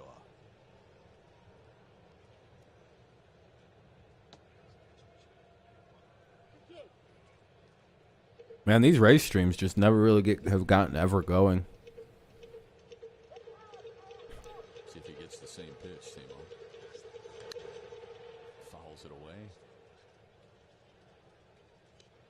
Where have you noticed Drew? Yeah, it's probably a little. It probably hurts. Probably gonna have a gnarly bruise on it. Fouled another one away. Coming into today's game, we knew he would stay away from the right-handers into the lefties. He hasn't deviated from that. I can always tell when a team doesn't have. With his cutter and his Oh yeah, it's also school. I forget a lot of people have school right now. in the inside part of the plate to the left-handers. But also, Tough at bat for Barnhart. I just don't think people. I'm glad you're watching, Mike. Thanks for tuning in, man. We do football stuff. We'll probably have football stuff tomorrow to do. Warming up for an I just don't feel like doing 2 streams tonight, more than likely. Davis, the assistant pitching coach, watching him closely. A.J. Hinch a little under the weather earlier today, huh? Barnhart having a lengthy at bat here against Rasmussen. Said, don't be scared by the Duh. voice. Just feeling the bug a little bit. You can always tell though if a team has a lot of fans or not by when I do the streams and how many people show up or don't show up. No, he's been pitching really well. I won't blame him. Also, Tigers fans tend not to tune into streams when their team's losing pretty bad. Another foul. Barnhart putting together a good at bat Yeah, here. really good at bat. Really, no one does. I mean, I don't understand why you would, you know. That's how you earn yourself a mistake pitch. I'd like to see a guy rewarded for something like this. He's got to feel good about this at bat, though. Open bias can become God, so I can sell his car. Oh, get some money from it? Yeah. It Outside. was a nasty pitch. 3-2. Good thing that just kind of stayed out. 75 pitches now for the Tampa starter. Well, we got him pushed up to 75 through 5. That's not bad. You start to get even more comfortable. You realize and recognize the break. How much This is about to be, what, the 10th pitch of the at-bat coming up? Good at-bat here by Barnhart. Of what you want to do up there. Another one fouled away. This guy's really accurate. Jesus.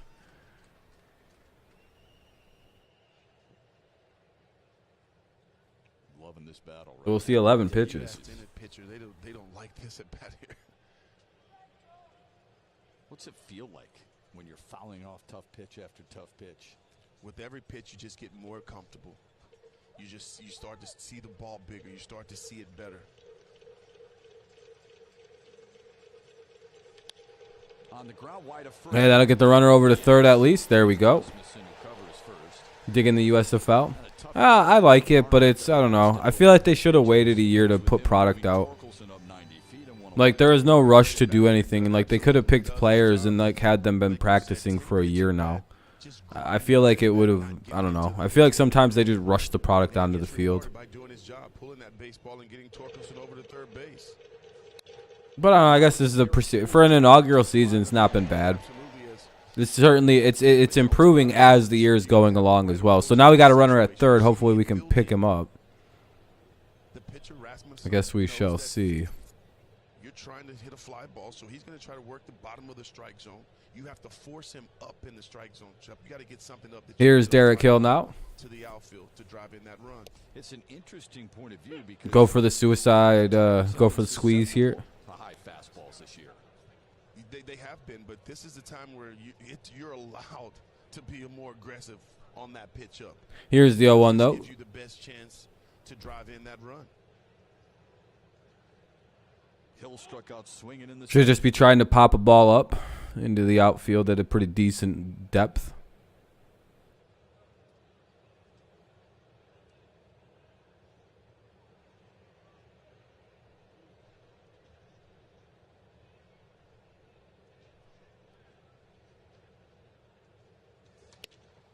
Nope.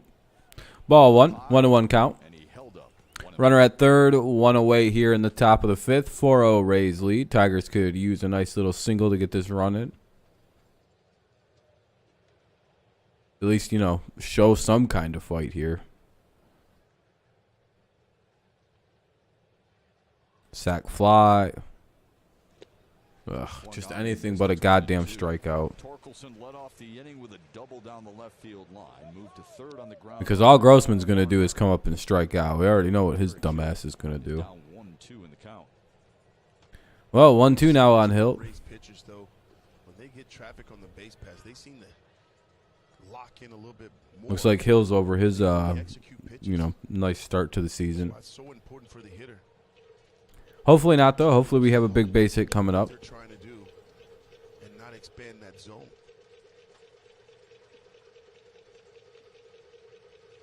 Fouled away. Ah, good way to foul it off. Yeah, that's what I mean, Morgan, Mike. You can see the league from like week to week to week. There's like genuine improvement from every team. So that's more what I meant. That's probably why I'm kind of on the fence of like maybe they should have waited a year because the product they would have put out in their first season would have been way better immediately. But I don't know. It's probably fun to grow with the league a little bit, you know, watch it develop. Yeah, and he strikes out. Pretty easy to foresee coming. Don't know why they didn't try to squeeze bunt it there or something. The 52nd annual Polish American Night is Friday, May 27th, when the Tigers host the Cleveland Guardians. Push it down like the first or third base line and send the runner flying home. And Polish American themed Tigers jersey are on sale right now. Visit tigers.com/Polish. all right, well, here's Grossman with the runner at third. 2 away. You're getting crushed. I'm pretty bad at that game, so I feel you on that. I just blame the losing on the lag. That's the way to do it. A fly out to left and a ground out to second for Grossman today. First pitch is high and it's 1-0. Anyway, 1-0 count for Grossman, who could really, really, really use the base hit or something. Just something other than getting out. Tigers 0 for 3 with runners in scoring position today. Up in the count 1-0. We talked about him hunting fastball. Rays 2 out of 6. That'll be strike one. There for a strike, and it's 1-1. That's the slider from Rasmussen. Damn. I feel that, Ryan. Well, actually, I pitch fairly good until I don't. Then my defense fucks up. I'm not good at fielding in that game. 2-1. That'll be 2-1 for Grossman. 85 pitches for Drew Rasmussen. Second most he has thrown this year. But still, that one just popped the glove in the mid-90s. Rasmussen got Anyway, it's top of the 5th here with 2 away. 4-0 Rays lead. Runner at third. 2 away. 2-1 count. Here's the pitch from Rasmussen, and it'll be called strike 2. 2-2 count now for Robbie Grossman. That's why a lot of times you'll see guys adjust with their sights. You'll see guys thinking about left center, trying to stay close to cover the fastball and hoping that they get a breaking ball or something over the plate that actually speeds up their bat and they're able to pull it. Rasmussen has been so good in his last 4 starts, 3-0 with an ERA of $1.25. That's it. And lights out for Tampa.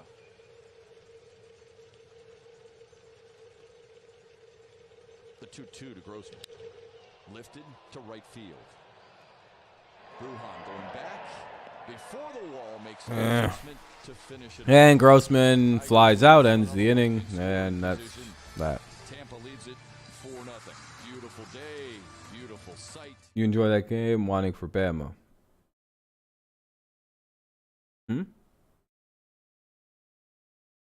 Calling a walk. Well, the Tigers can't hit a walk-off. They're the away team. A go-ahead grand slam would be cool, but you know they'd have to actually score runs first. They don't get the run in after all that. So bottom of the 5th coming up. Bottom of the 5th coming up here for the Tigers Rays game. It's going to be the Rays' turn to bat. Bottom 5. Ramirez, Arizarena, Mejia. Sorry. But yeah, 3-4-5, 3-4-5, 4-0 Rays lead, bottom of the 5th. They'll send Ramirez, Arizarena, and Mejia.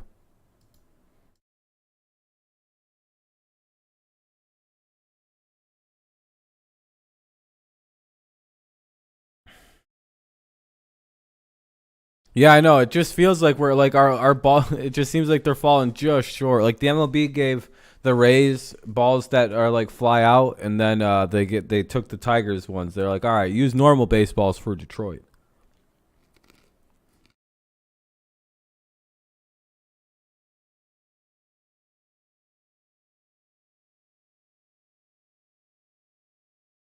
Oh, that's always fun, Ryan.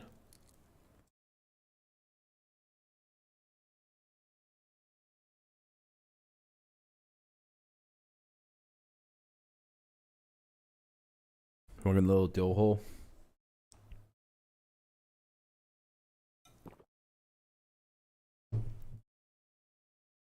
That shouldn't be a feature.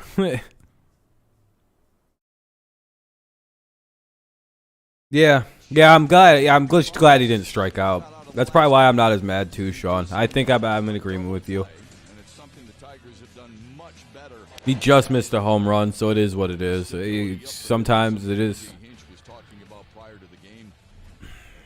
It would have been nice to just hit it on the ground or like a line shot, but strong arm that makes up a huge difference, and you see how much better Detroit has been in converting double plays since earlier this month. Only Baltimore has converted more. And Chip, I've been impressed with how quickly 0-2. Barnes back to work here for this inning. Oh no, Will Vest is in now. Uh-oh.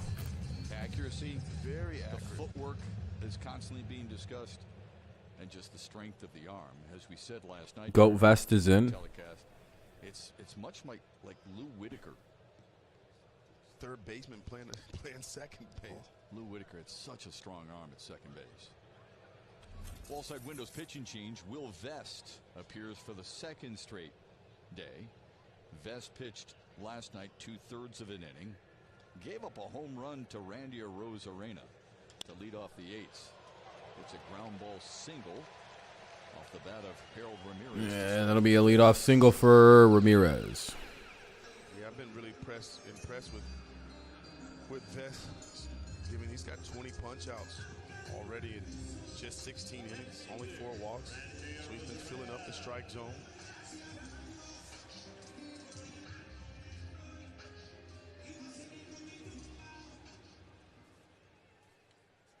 Now the rematch between Vest and Arozarena.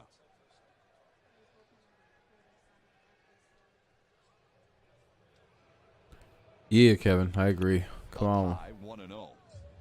Now it'll be a Rise Arena with 1 on and 1 out. Or 1 on, nobody out, sorry. Swinging in the second. At first inning, Tampa scored 3 of their 4 runs. They did so on Yeah, I agree. It's time to start cheating a little bit. Tell Hinch to bring back the cameras and the old systems and, you know, get it going. Tampa added another in the third. A 1-out solo homer from Paredes that traveled 411 feet. Needs to bring back his Astro ways, if you will. Swing and a miss. It's a big swing there. 2 and 1 here. On that swing. He's trying to pull that ball and hit it far. Yeah. Maybe as far as he hit it last night. Oh yeah, Mike, I'm glad you tuned in, man. The home run was just his second of the season. 2-1 count runner at first, top 5. 2-2 count. I don't know why he swung at that. He must feel bad for the Tigers at this point. Yeah, West sped him up a little bit there with that high fastball. He took a big swing and then he slowed him down. But I want to focus on scope and where he's playing. I'm going to draw on it here. Look where he's at there. He's right up the middle. That's where Rosarina hits a lot of ground balls. And so the Tigers doing an excellent job of positioning their players in a position to make plays. Fouled it away. The battle last night between these two is a leadoff at bat in the 8th when Rosarina had 2 strikes on him and pounded it to center field. Will Vest had retired 32 straight hitters with 2 strike counts until that home run by Randy Rosarina. Here's the 2-2. And misses up high, ball 3. Given Rosarina's reaction there, it seems like to me, he knew he was going to get a slider 3-2. And he had to be looking, he had to been looking for it, and he didn't miss it. He's in that same situation here. He's probably looking for that slider again. And maybe that's the book on Will Vest. Ramirez on the move. Strike out, throw out, double play. Hey, there we go. Strike him out, throw him out, double play. That's a beauty right there. Good throw down by Barnhart. Good pitch by Monsieur Vest. And there's 2 for the price of 1 on 1 pitch. Let's get 2 outs. Yeah, man. I'm glad you're enjoying. There we go. Twin killing right there. But especially when Rosarina's momentum takes him in front of the catcher. And the bases are clear. Mejia. So Rosarina won that battle with Vest last night, and Will Vest comes back and gets him here today.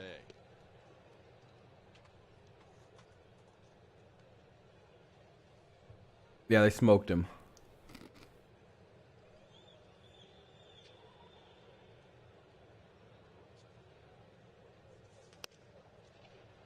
One and 1 to Francisco Mejia.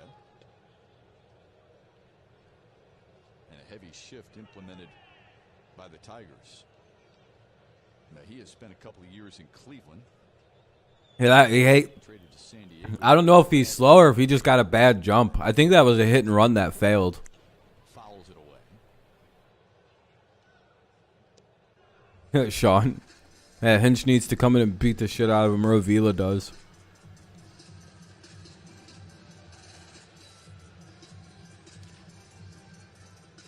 One-two count. 2 outs. Bottom of the 5th. Mejia the hitter. 4-0 Rays lead.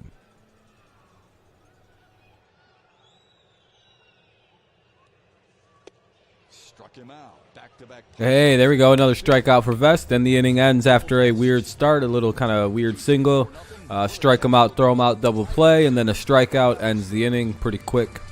Willy Castro, Javier Baez, and Candelario. Tigers have a legitimate shot at runs this half inning if they can get their heads out of their asses. Willy Castro, Javier Baez, and Jeimer Candelario. Top of the 6th coming on up. 4-0 Rays lead. Well, he wasn't so dominant yesterday. He got homered on, but today dominant. Today dominant. Oh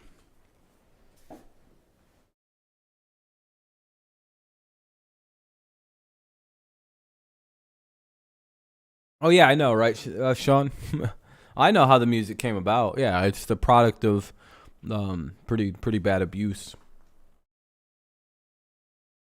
Hey, we're up to 30 likes. I appreciate that. See how high we can get with the likes, but I appreciate how many we got. Very, very kind.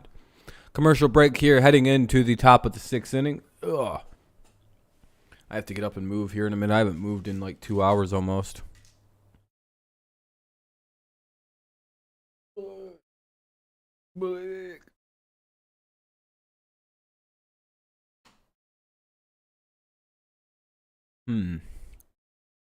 Anyway, top of the 6th, 4-0 Rays lead. It'll be the top of the Tigers order minus Robbie Grossman. So it'll be Willy, Castro, Baez, and Candelario. Castro, Baez, Candelario here in the top of the 6th. 4-0 Rays lead. You got Rays in your parlay? Well, that's probably not the worst pick, Syrup. Did you just go money line? Did I see your comment, Lewis? Just give the Tigers time. Mark my words. They are going to come back. Oh, hopefully, Lewis. Yeah, I read that. I think I responded to it. But if I didn't, that's my bad. I said maybe. Maybe all they need is time. Could help. He needed 117 pitches to do it. And was the 5th thrown in baseball. No, you didn't need to delete your comment, Lewis. You're good, boss. 2021 season. Yeah, what a special game for Spencer Turnbull. This on this day 1 year ago, Spencer Turnbull threw a no-hitter and blew his elbow out. Part of that moment. Pretty awesome. New pitcher for Tampa, and it's Matt Whistler. Matt Whistler's got a good fastball, got good arm side run on it. Whistler's in now. Fastball away from the lefties into the right-handers. B-ball one. We'll cut that fastball in on the left-handers. He's pitched in a lot of games. It looks like he's got pretty solid numbers. He has a slider changeup, but he's more fastball. It's Matt Whistler.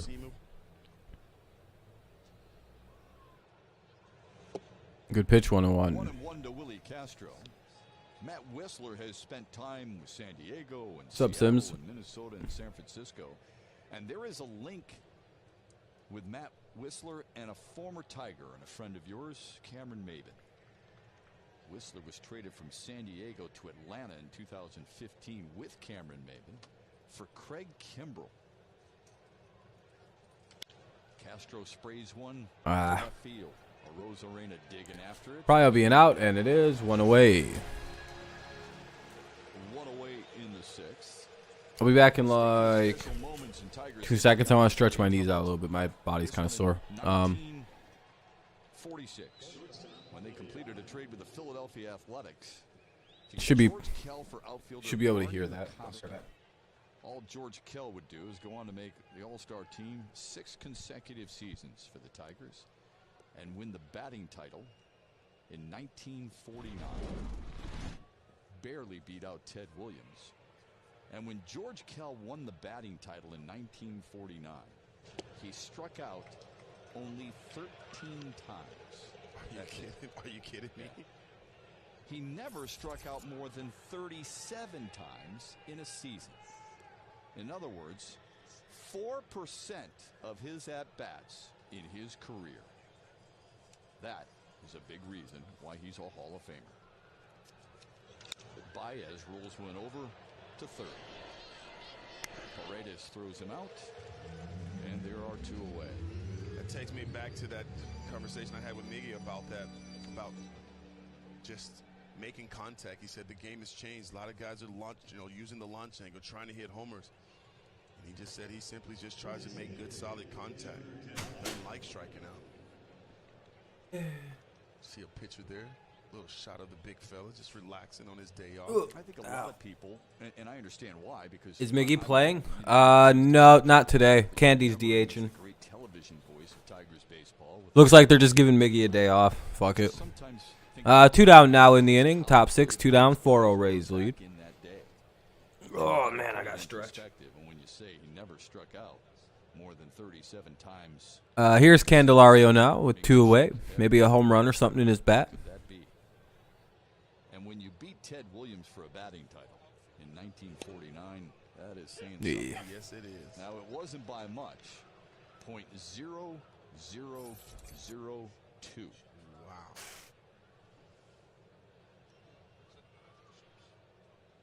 Candelario's 1 for 2. He struck out looking his last time up, but singled in the first.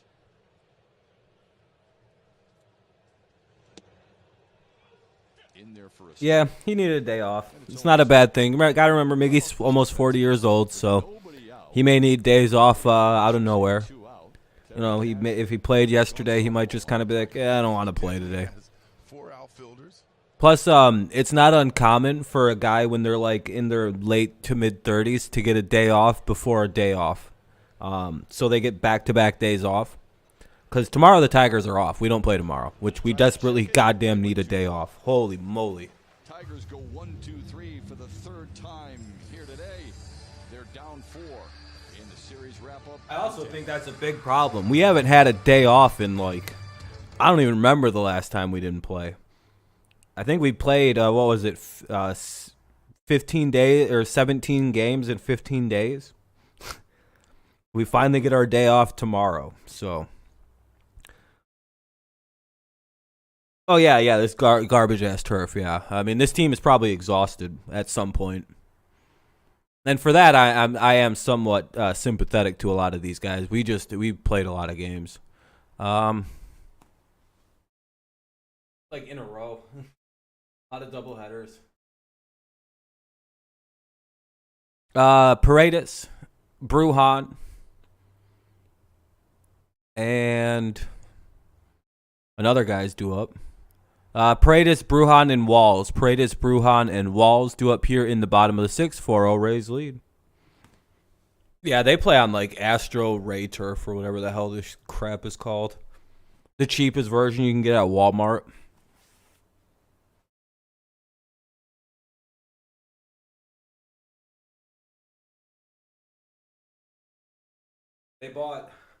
They bought a bunch of like that weird grass material you get at Walmart on like those like putting things.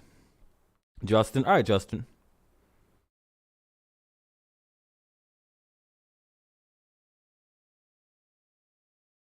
Right, Troy, you're just like, hey, I'm all right if they can't hit. It's fine. I'm, tough start to the season. Hopefully they turn around, but until they do, my bank account's looking nice.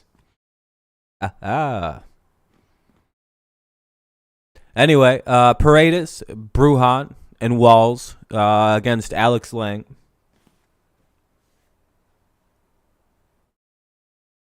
Chafin wears boots every day, so I would like to think I have a little bit more style than they do, but just a smidge. Will Vest, who had a couple of strikeouts there in the 5th inning, now turns the baseball over to Alex Lang. So we'll see what Paredes does here. Really good this season. You talked about it against Lang. Looking like a bullpen day today, unfortunately, because of the Eduardo situation. Come up airing over the next couple of days. He sat down with our Natalie Kerwin to talk about the style sense of this bullpen and also just the camaraderie they have. And of course, the one little known fact when Will picked up his first career big league save last week was the fact that he also won a lip sync competition back in 2018 on the Carnival Cruise Line. Have you ever done that? No, sir. Have you ever done karaoke? No, sir. Almost came up this trip, though. Oh, did it? Come on, Johnny. We're out Come here on, on the dance Johnny. floor. You know this unique configuration here at Tropicana Field where the bullpen is actually right here just along the third base line. And then they've got this open area and, of course, the seating back here out at the tables. They also have cornhole outside here, Shep. I'd take you on a cornhole, though. Okay. We can You need a day off? Dance floor over there. Yeah, Tigers desperately do. They're playing like they fucking beat. It's 0-2 now on Paredes. Hopefully we can get a quick strikeout here. No. That's Simo. Oh, That's you Simo's got to thing. give I the can't people move what it, they man. want. You got to give the people what they want, Johnny. Two Come left on. feet. Ah. buddy. That should be an out. They get him out. 108. Castro retires. Isak Paredes to start the 6th. As Johnny mentioned, Alex Lang is out there in a wall-side windows pitching change. It's just one of those days where A.J. Hinch was forced to piece this thing together. He has used Ronnie Garcia, Jacob Barnes, Will Vest, and now Alex Lang after The problems in the first inning with Eduardo Rodriguez on 23 pitches, getting just an out and allowing 3 runs, but had to pull himself out. Still not sure why. But the Tigers bullpen, which has done a fabulous job all season. Knew I had to long, burp. trying to It'll be hold ball whatever 1. it is. Well, if you're going to have to piece it together the way AJ has to today, you got to feel confident about the guys you're trotting out of there, out of that pen, because they've been good. Alex Lang has been remarkable this season. Here's the 1-0. 2-0. Lang facing Vidal Brujan, who walked in the first and grounded to Spencer Torkelson in the third. Brujan playing right field here today. Had played second base in the first 2 games. That'll be strike 2, or strike 1 rather. 2-1 count now. We're seeing a lot of that though around the league now, where guys are being able to play infield, playing the outfield, and it's allowing the managers to move them around the diamond, but getting guys more at bats, not your typical utility players. Of course, the Tigers do that with Willy Castro. Yeah, we're gonna have to score against Cleveland. Their pitching isn't that great this year. He's at first base. He's at third base here today. The Yankees do that. Like, they're offensively not bad, Cleveland. There might be a problem with that end, but hey, good pitch. Good job by Lang. Got 2 away. Yeah, I know, Sean. Maybe since it's opposite season for the Tigers and we have a good bullpen, we'll be good after days off. But see, Sean, here's like the weird problem, right? We're also very good in the first game of a series. So something's got to give tomorrow. Might be a no-hitter on, Friday. Might be a no-hitter on Friday because of the rules of the world. The first ever bullpen no-hitter. 3 Rays to strike out twice in the game today. Randy Arozarena, Francisco Mejia. Goddamn, Willy Peralta probably just stole a start. No, it's going to be Skubal, Faedo, and Brisky this weekend.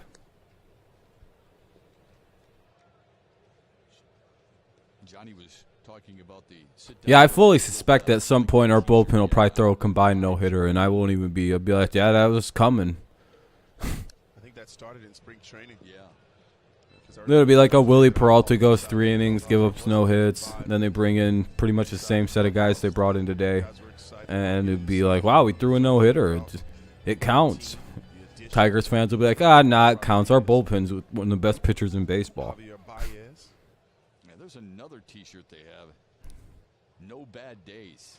They came in after the Rays started like they were going to score 800 runs, and they've given up 1 run since. I think they've given up 1 hit, really, since then.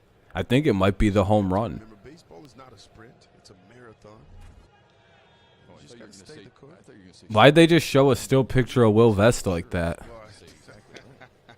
Well, I definitely want one of those. Wearing a good vibes only shirt, and he's like, like this. It was 0-2. Like, man, that's a. Why'd they just still frame show that? They didn't even play anything. The shift is on against Walls. Full count now. And he grounds right into it. All right. Easy play for Jonathan Scope. And it's the 3rd out of the inning. Let's go to the top of the 7th. 3 for the first time this afternoon. Scope, Harold Castro, Torkelson. Scope, Harold Castro, Torkelson. It'll be Scope, Harold Castro, and Torkelson.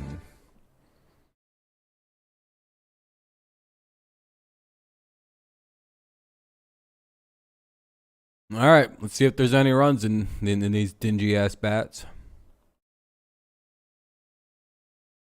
Looking at you. I don't know. Torkelson's already hit a double today. It's not his problem. They've all done well this series. They're the only guys that I can't be mad about. It'd be nice to see Scope actually hit the ball again, though.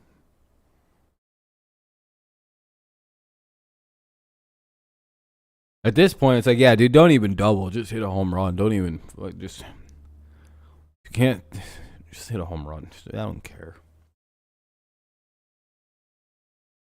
I don't know what to even root for anymore with this team. Just don't get shut out. Have a little respect.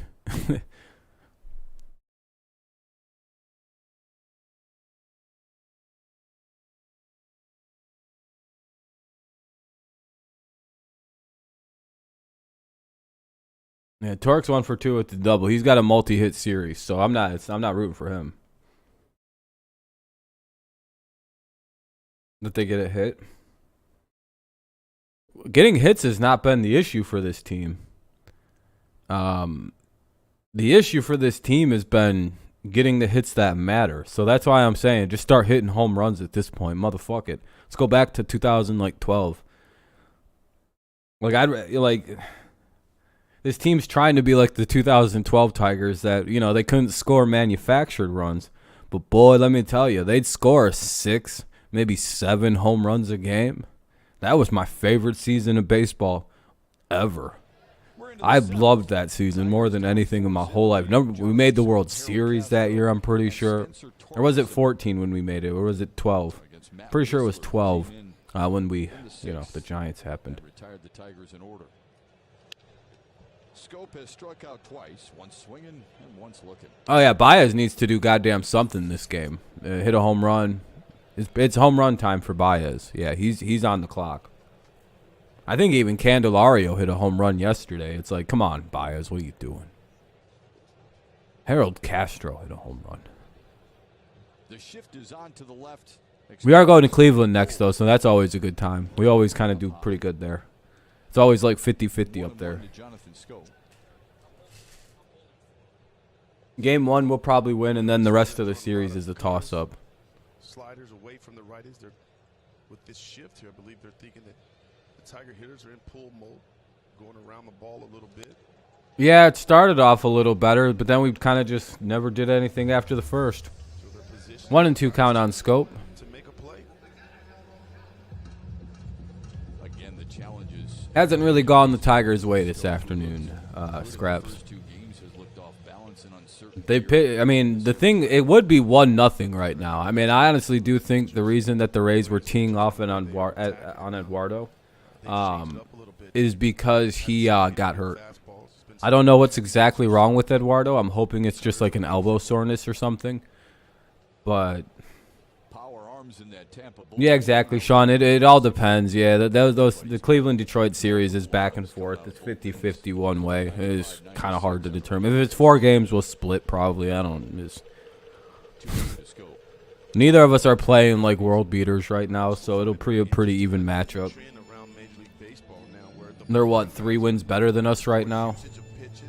Yeah, and barely. The only difference is they played less games, it looks like. Because we 3 and then add 3. Only two less games, so yeah, maybe 3. But then when they have these plus secondary pitch up, it just makes it tough to hit. They're only 3 wins better than us, so it's not like they're crazy better. We've seen a lot of that from the Rays in this series. And it's tough to oh, he got lucky. That wasn't a strikeout. 3 and 2 on Scope. But yeah, so what happened was old Erod was getting knocked around for 3 runs, and then he walked a guy with 2 on and 1 out, loading the bases back up, and then he got took out of the game after that. We don't know what's hurting him, what the injury is. Hey, a leadoff walk for Scope. Good job. Here comes Harold Castro. It's a good at bat from Scope. Stream out-of-market regular season games live or on demand, plus MLB Big Inning and select pregame and postgame coverage. Blackout and other restrictions do apply. Visit MLB.tv for details. Here's Harold Castro. This is Harold Castro, who's grounded out twice. Tigers still got plenty of time to get back in this ball game. Try to get some traffic on the bases. Ball 1. Their best scoring threat, you could argue, was in the first when they had. I would say so, Connor. He's well overdue for one. That's for certain. Half this team feels like they're well overdue for a home run. A ground out, strikeout, and a fly out left him stranded there. Yeah, missed opportunity there. Swing. 1-1 to Harold Castro. Just 4 hits generated. 1 and 2 now 1 and 1 for Castro rather.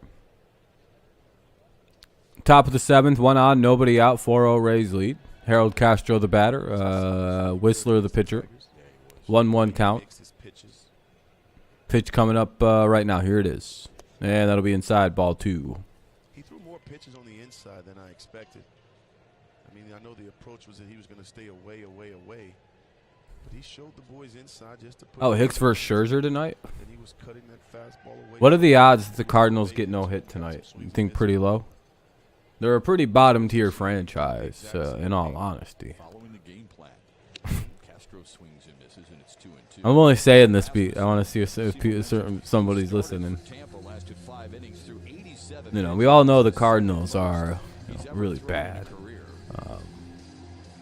They cheat to win World Series. They steal information from other teams. As a matter of fact, the walk by scope.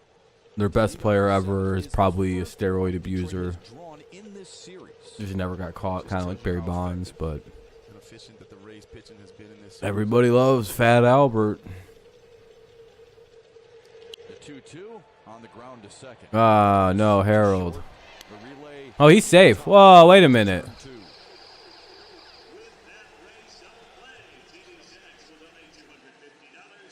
Now a message from Carshield. Feels like pitchers don't walk us lately because we still need to hit home.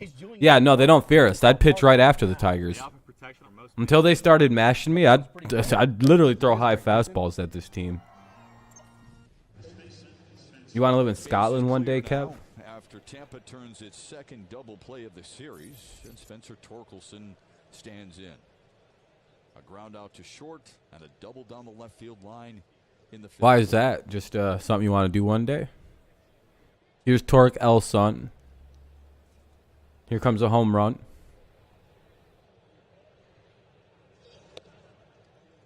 Strike Damn. one called. I feel like Torkelson is learning a lot about himself and about this game, the Major League game, and the adjustments that he has to make. Cy Young, I probably wouldn't win if I pitched. I'd be unhittable. But they wouldn't. They told me I wasn't allowed to pitch because I'm too good. I said, damn, he knows all the secrets. Oh, that's gone. Let's go, Torque Bomb. Yeah. With nobody on because Harold Castro fucked it all up. But hey, it's 4-1. You love to see this swing here from Torkelson again. They've been crowding him with that two-seam fastball on the inner half. Same pitch he doubled on earlier too, by the way. Exact same pitch. All right, this is a total window this afternoon. I don't give a fuck anymore. My boy goes 2 for 3. I'm good this afternoon. Yeah, this literally could have been a 2 or 3 run homer if, yeah. Good fucking swing. Beautiful hit. There's a lot of interesting, beautiful outdoor places that would be good for your energy. Well, there you go, Kev. You can eventually visit it. Yeah, well, I mean, it's not really a walk-off. Again, it's a, it would be a game, it'd be a go-ahead grand slam. Yeah, Kevin, yeah. It's a good conversation right there. No, Mike, it did happen. I threw it 250 miles an hour, and I killed the catcher because it, I said I don't throw to catcher's mitts, only chest pads, and I threw it right through his stomach. I won the court case. I'm not even lying. No, yeah, Phil, the Tigers are the away team. They can't walk off the game. They can't do that. Only the home team can hit a walk-off. That's all. If it was in Detroit, yeah, they could walk it off, but they can hit a go-ahead. Yeah. Oh, you're good. Yeah, you're good. That's why I was like, no, man. We could hit a go. Yeah.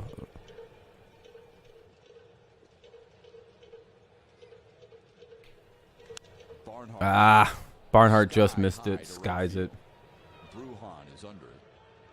I'm coming away happy. We have low expectations. Well, I mean, yeah. I mean, Sean, it would have been nice to, I mean, my expectations at this season were like a fringe playoff team.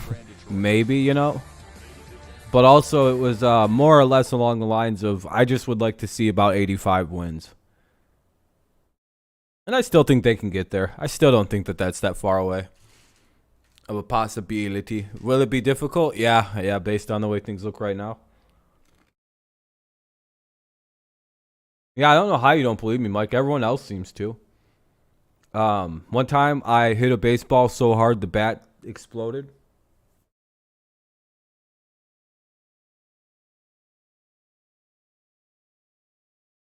baseball still hasn't landed. I hit it in the low orbit. No cap. Never lied once in my life.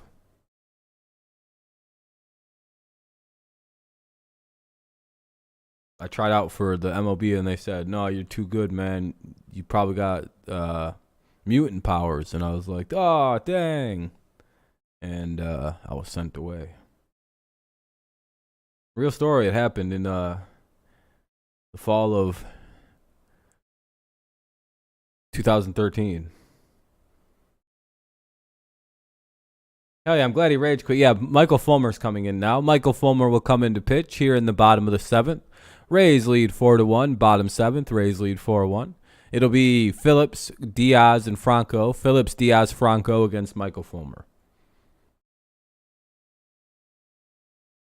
You guys got Forrest Gump. Yeah, he was pretty good as a football player. I remember him. Real simple guy. Drank a lot of Dr. Pepper and almost pissed himself at the White House. Real good guy. Also invented the Walmart smiley. Game summary, we're all excited for Eduardo Rodriguez's 8th start, especially after what he did last time out against Baltimore. Unfortunately, this one didn't start well.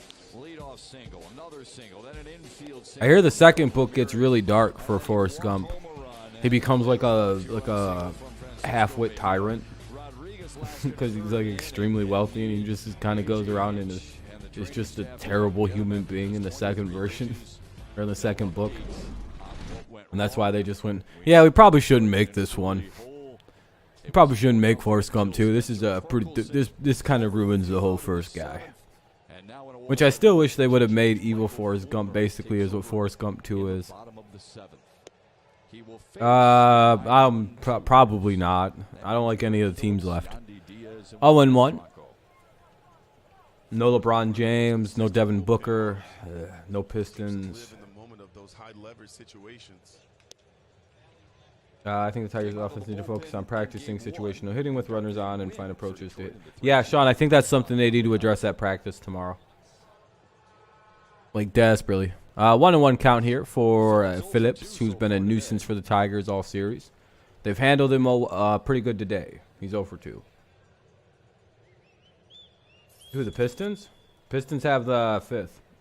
The shift is on against Phillips, who struck out in It probably would have been funny, and though personality mixed with tyrant. Yeah, it would have been pretty funny. I don't know if he was like a tyrant. He was just kind of like a. He just was an asshole in the second one. But it's like, yeah, but I mean, his old lady got AIDS and died and shit. And like, I'd be in a pretty bad mood too if I was him. Mavs or Warriors? I don't know. Now trying to throw more of a knuckle curve. Said he's got some good bite to it. It's a pitch that he continues to work on. But in that same conversation, I got Warriors winning the whole championship in 6. So I guess I got the Warriors. Yeah, just playing catch. Just playing catch. So be interesting to see how much he uses that knuckle curve. And don't you love how veterans are learning from young guys, just like the young guys are learning from the vets. Yeah, here's the 2-2 on Phillips. 3-2 on Phillips.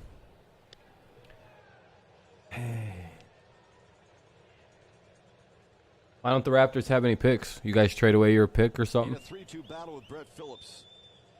Huge Warriors fan. A drive to right. Gump. You guys are called Gumps. Phillips to lead off God damn it.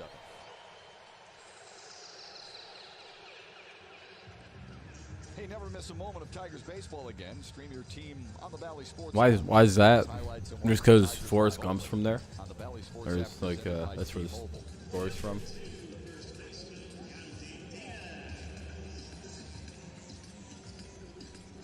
Yandy Diaz stands in for Tampa. Anyway, bottom of the 7th, 1 on, nobody out.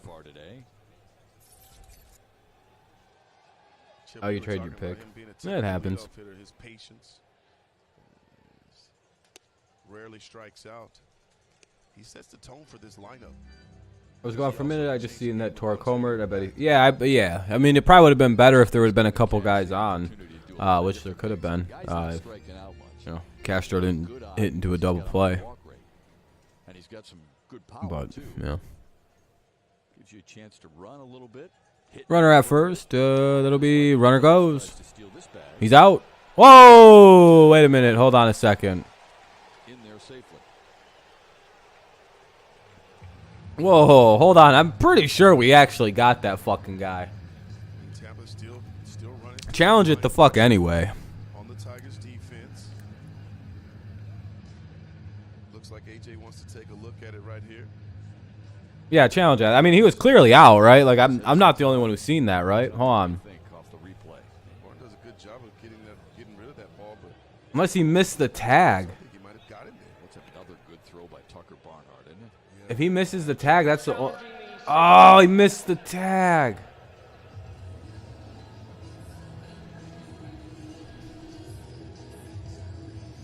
No, Chef, looking at it again, though, I don't know if it's that could be a little like. Looks like he just missed the tag. I think the question here, Simo, might be whether or not Javier Baez actually tagged Brett Phillips. Yeah, he got one earlier. He got one earlier, Sean. And that one, if that's not on Baez or on Tucker, if that, because he smoked this fucking dude. Did he? If he hit him right there. It's a good sail job. Yeah. If he didn't there by Javier Baez. Yeah, he missed it. Son of a bitch, Javi.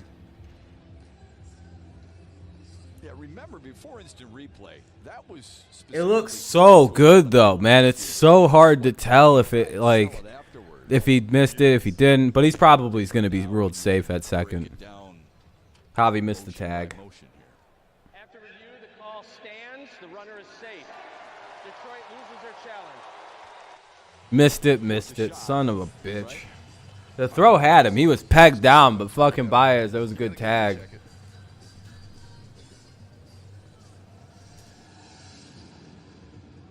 Sure, that's what Baez is having a good laugh with Brett Phillips about too. I tried. I thought I got you. I tried to sell it, but the second base umpire James Hoy wasn't buying. Diaz did a nice job of protecting his teammates, swinging at what would have been a ball, and it's 1-1. That's way outside 2-1. Yeah, Baez has been. Justin, I agree. That's one of the things you try to do. You try to leave that bat in the zone for a long period of time to force that. Hopefully, wakes up. To get the baseball before they can get rid of that. Before they can get rid of Tag. Never see their movie players. Yeah, Daniel. They teach something different now. It seems like. With more than one hit here today. There's definitely a new philosophy to fielding or something. A couple of singles for Harold. Which is weird because guys are like my age and they don't play like that. I don't know. Like we were taught the same way, but like probably something at a higher level. I don't know.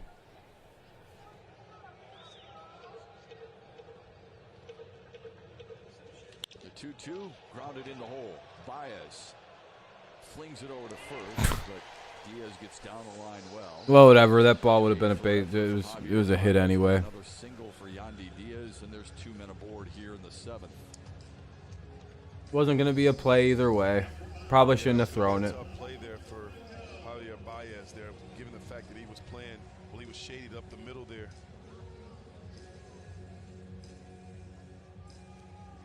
Yeah, man, this is Miggy's team for a minute still. We should trade Baez for what's his name? Soto. Baez making that play. How old am I? I'm 28. I'll be 29 like a month and 11 days or 9 days. So basically 29. Franco. Singled and scored in the first. 2 on, nobody out, bottom 7, 4-1.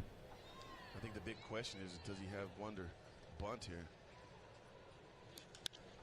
Ah, fuck. Sends one in the air to center. No, that's an out. Okay.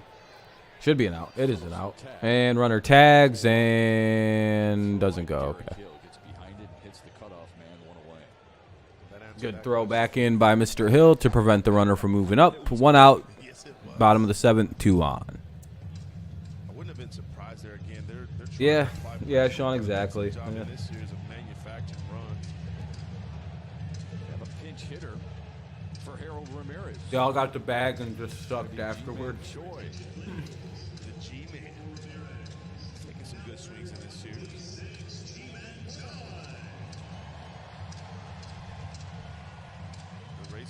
tack on some run here, given the fact that Yeah, the Rays Stadium never gets loud. Torkelson hit a home run.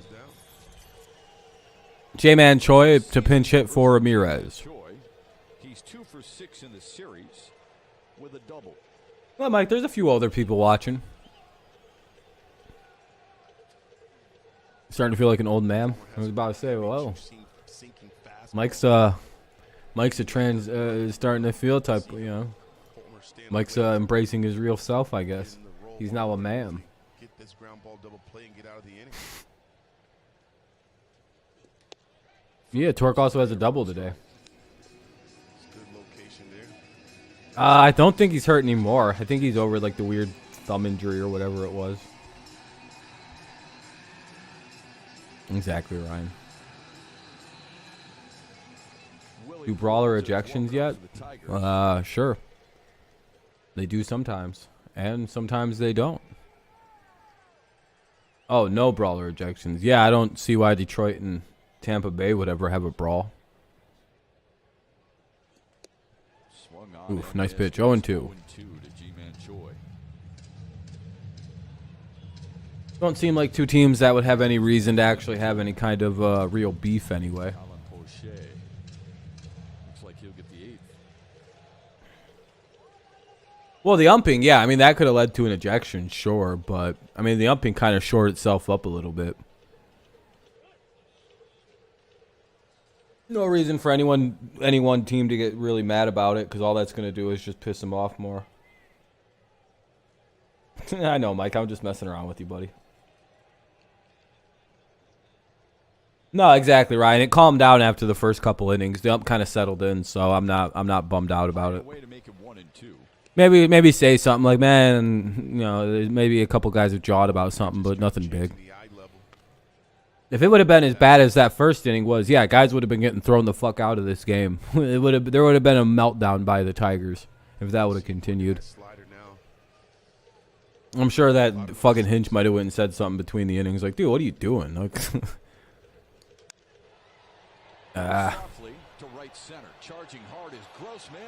oh, man. Grossman drops it.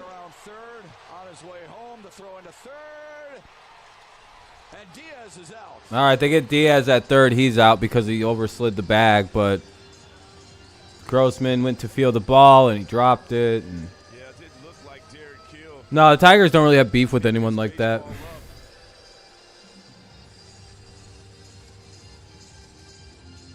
That ball was hit right in between Grossman and Derek Hill. Derek Hill didn't get a good jump on it. Grossman No, he dove for it. They won't give him an error. great effort there. Was just not able to make the play. See him reach out here, hits off the tip of his glove. Should be an error, but they're not going to give him one. Does a great job of backing him up and getting the baseball in. Throws a strike over to Castro, and Diaz slides off the bag, and Tigers are able to get an out. You would think they would rule that a base hit. Just a reminder, Robbie Grossman has not made an error since June 18th of 2000. Yeah, that'll be ruled a hit.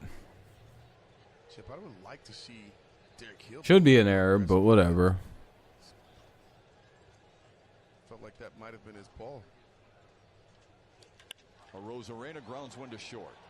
Should be the last out of the inning, and it is. Let's go to the top of the 8th. Tigers trail by 4. It's 5-1 in favor of the Rays. 5-1 Rays lead. They ruled it a hit. 5-1 Rays lead. It'll be Hill, Grossman, Castro. Hill, Grossman, and Castro. Top of the Tigers order due up here for Hill, Grossman, and Castorone. So 9-1-2.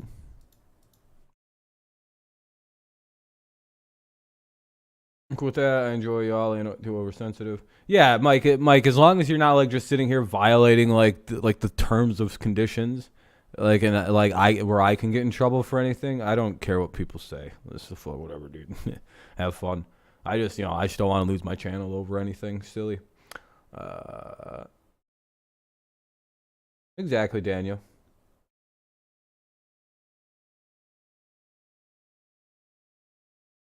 Well, yeah, I mean Grossman just he He's helped out by the way that the the MLB rules hits now, you know?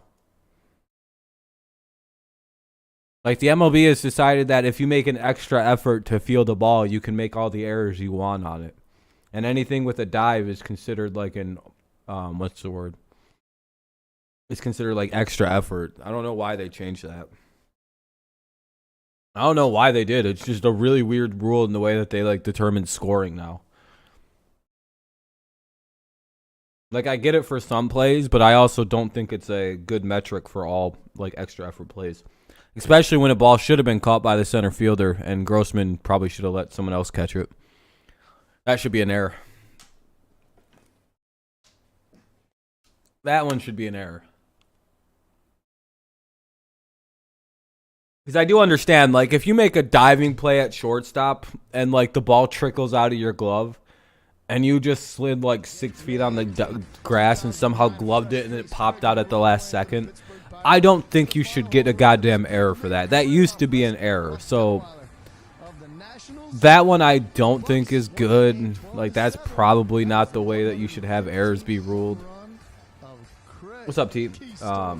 But again, in cases of like Grossman, where it's like it's the center fielder probably could have fielded it running to the ball. Just because you dove for it doesn't mean you should get an error. You should have to catch that, or else it's an error if you take away someone's hit or someone else's ball. Anyway, that's it's all small things. Here's Eric Haas for Derek Hill.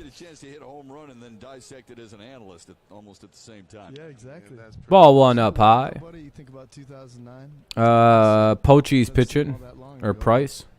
Turns out that's a lot of calendar. No, Pochi. Poche.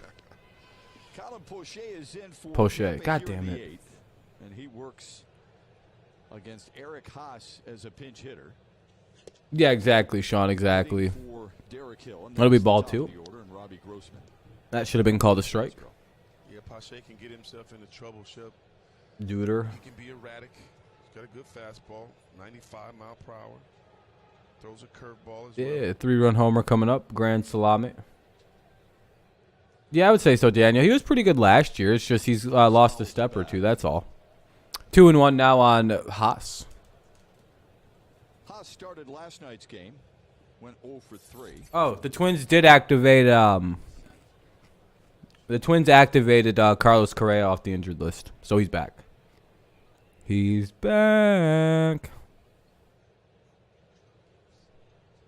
Away. Yeah. 2-2 on Haas. 2-2. You see Pache there, that fastball there's got some good tail action away from the right-handers. It's one of the things you have to do. You see that pitch running away from is tough to stay on it, but you got to stay on that baseball and be short to it.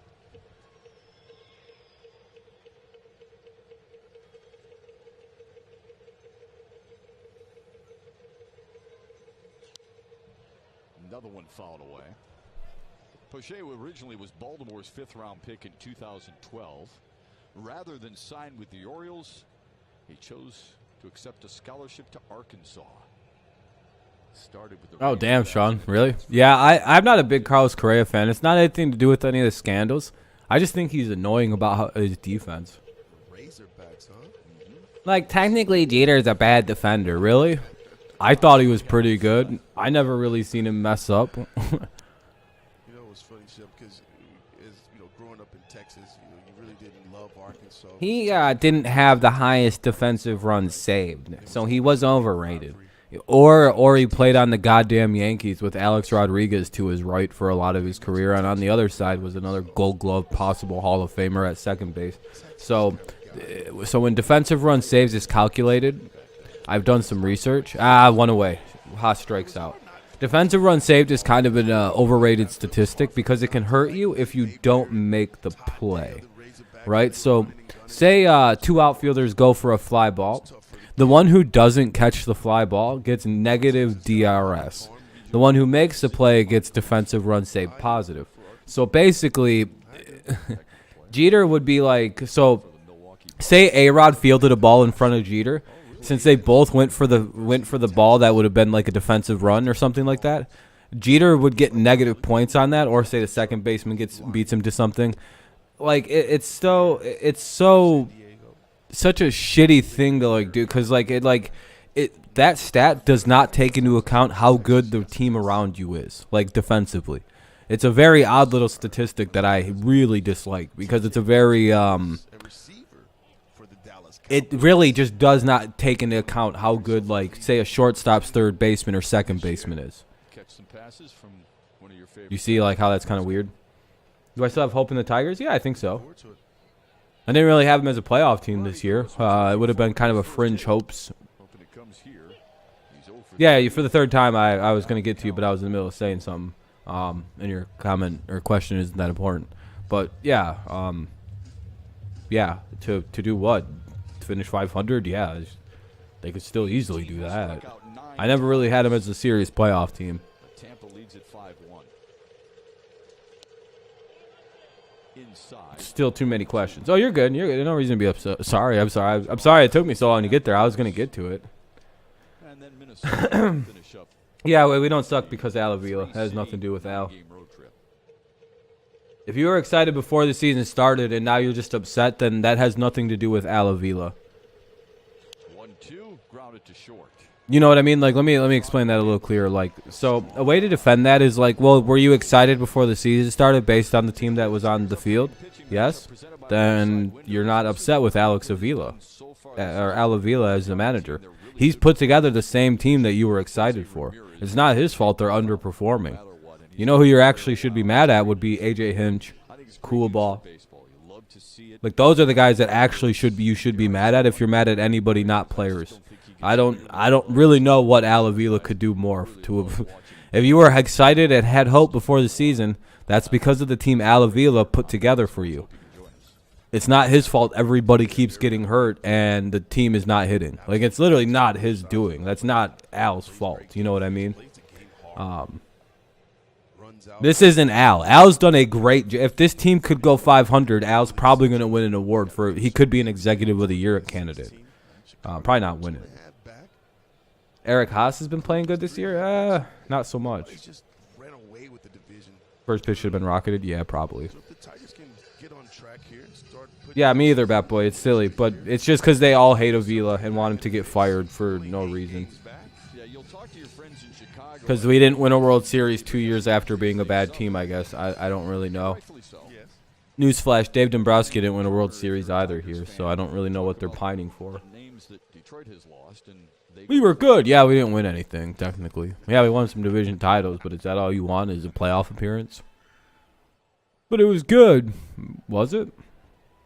But right now, Minnesota leading a lot of what-ifs and 2.5 over Chicago. Guardians are a couple of games under 500, and then it's Kansas City and Detroit. But you kind of felt like sure, it's nice to have a division crown, not to be laughed at.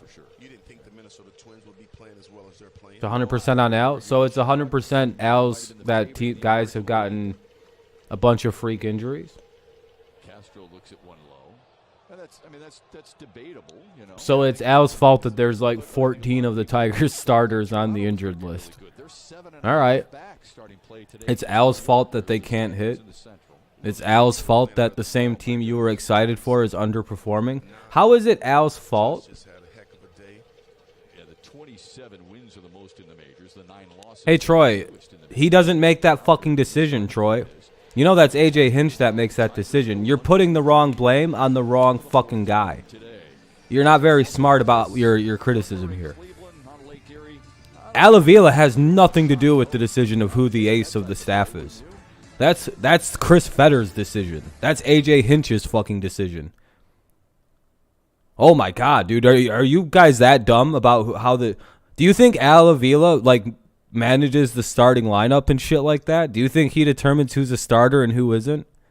No, he doesn't. He just gives out contracts and fucking talks to who he does it. Dude, GMs like promote dudes and like organizes trades with the full consent of the manager sitting there. Like the GM doesn't do as much as you guys think he might do. He does a lot of scouting, a lot of trade work, a lot of behind the scenes work to like build up draft picks or signees or promotions in and around the like various minor leagues. Like, what more could Al be doing to fix this team right now? What, just fire Coolball? That's not his decision either. That's literally the head coach's decision. He could fire A.J. Hinch if you want to do that. I mean, but it's A.J. Hinch's fault. Who would you have made the ace of this staff, Troy? Just curious. Tarek Skubal? Yeah, hindsight's 2020. Go back to the start of the season when he was, when he had like a 4 ERA after last year. Please tell me what should Al have done differently. But again, no, let's reverse. That has nothing to do with Al Avila. That's AJ Hinch. What more could Al be doing to improve this team? He's done all he could, man. It's not his fault. We have 4 of our starting pitchers from the opening day rotation now injured. It's not his fault. Nobody on this team can hit. That's literally coaching, man. Your beef is with the hitting coaches and the head coach. You have not presented to me one thing that Al has done that's bad. He doesn't name the ace. He just signed an extra left-handed arm. Yeah, did we expect Baez to hit 200, Scope to hit 150, fucking Candy to hit 170 to start the year? First ever game of his major league career in which he has had 2 extra base hits in a game, a double in the 5th and then the solo homer in the 7th. Some defensive changes. I don't know, Faedo. Remains in the ball game. He pinch hit for Derek Hill. Brisky. He stays in the game and plays left, and Willy Castro Greg Soto. From left to center. He's brought in Vest. Tampa with the 5. I mean, man, I could keep going. The whole bullpen he's put together for our team. Up and in to Mejia. You know, the number 2 or 3 bullpen in all of pro baseball. Windows pitching change for Detroit here in the 8th. Well, you look at those numbers there, Chef. 15 in the 3rd inning. It's been stingy there. Hasn't given up many runs. Yeah, that's hindsight's 2020. I mean, yeah, Riley Green also wasn't an obvious pick either. That's really annoying. People say shit like that. Yeah, Skubal was like a 19th round draft pick, so I mean, yeah, let's keep fucking shitting on a guy who doesn't deserve it. You guys don't understand how bad of a team Dave Dombrowski left. How bad the shape this was in. Miguel's my favorite player. Who's your favorite player? There's no rally coming, Amir. There is no rally coming. I know this team too well. Yeah, Dombrowski. The reason Boston's bad is because of this. Michael Pineda, AJ Hinch told us that he's seen Dr. Carlon here in Tampa. Yeah, Roberto Campos. I mean, I can keep going. Swelling in Pineda's hand subsides a little bit. He will not need a pin put in his hand.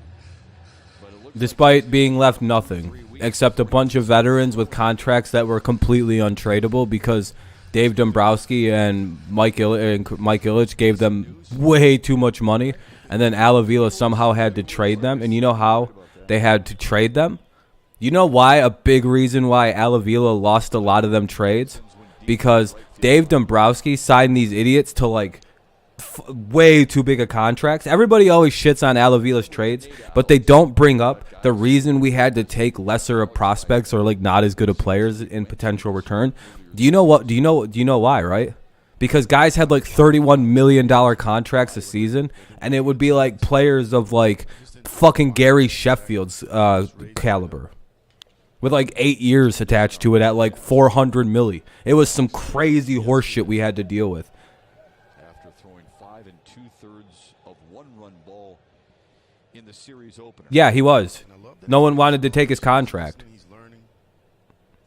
Yeah, hey, Troy, nobody wanted to take his contract because it was huge. Yeah. Isn't that crazy? You notice JD doesn't have that big of a contract? I still think the Tigers are the biggest contract that he signed. You do know that, right? Like, he's a terrible defender and can only play offense. And we gave him like fucking $30 million a year.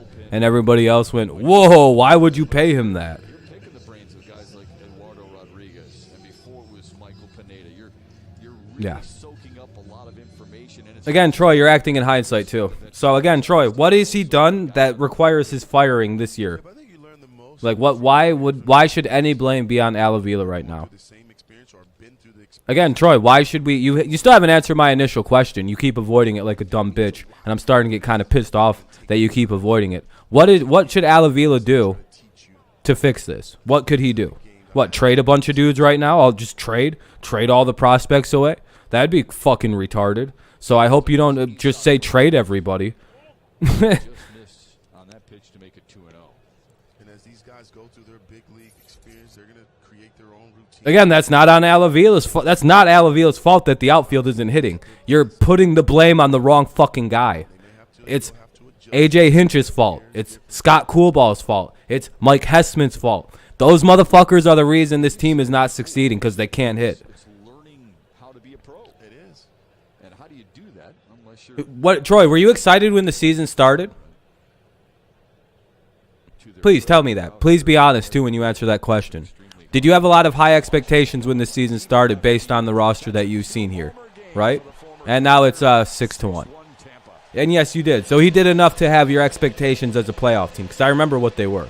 I personally know what they were. Yeah, so the roster he had put together had you optimistic. So it's not it's not Al Avila that you're upset with right now, man. You think that, honestly, you're not upset with Al Avila. You're misplacing your frustration. It's not Al's fault. For once, the only guy that's in the clear right now is Al fucking Avila. He's put together a good team. I don't know why it's AJ Hinch. I almost don't want him around. I almost think we should fire this lackadaisical manager we have. He shows no emotion. Doesn't seem to give a fuck about being the head coach. Doesn't seem to have any kind of coach. He just seems to be like, we'll get better maybe. What has Hinch done to fix this team? At this point, we're just like treading water, and he shows no, oh, well, this is, it's going okay. I miss Houston a lot. The most emotion I've seen out of him is when he was in Houston crying about missing Houston. Like, fuck this guy at this point, dude. I'm more pissed off with this loser than I am with the GM. At least the GM put together a team I thought was going to be well coached. Apparently not. He was a guy that, coming even through the minor leagues, that he had that hit tool. Actually, we have Scope, we have Candelario, we have Baez, a bunch of young stars. You know why they're not hitting? Again, he keeps blaming Al Avila on, I don't understand why he keeps blaming Hinch and Hessman and Coolball problems on Al Avila.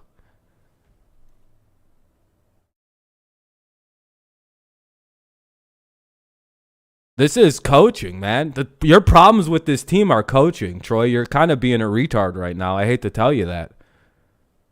Your problems are coaching, not management, not executive behavior. Al's done a good job. This should be a competing team. This should be a powerful part of this lineup, and they're hitting 205, 206, and 162.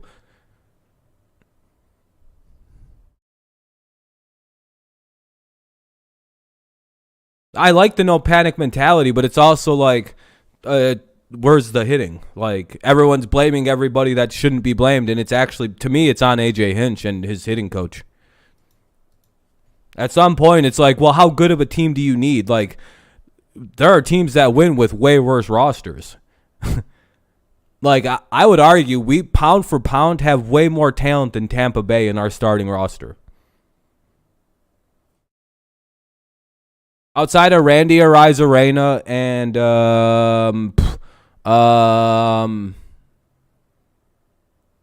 Wander Franco and Diaz, we have way more talent than them. Like, outside of three guys, because everyone else hits like 150. You know why they play better? Because they're way better coached. They're way better coached. We have a far better roster than like Cleveland. We have a better roster than. We've got a better roster than the Reds. We've got a better roster than the Rays. And that's not even capping. I'm not even lying to you.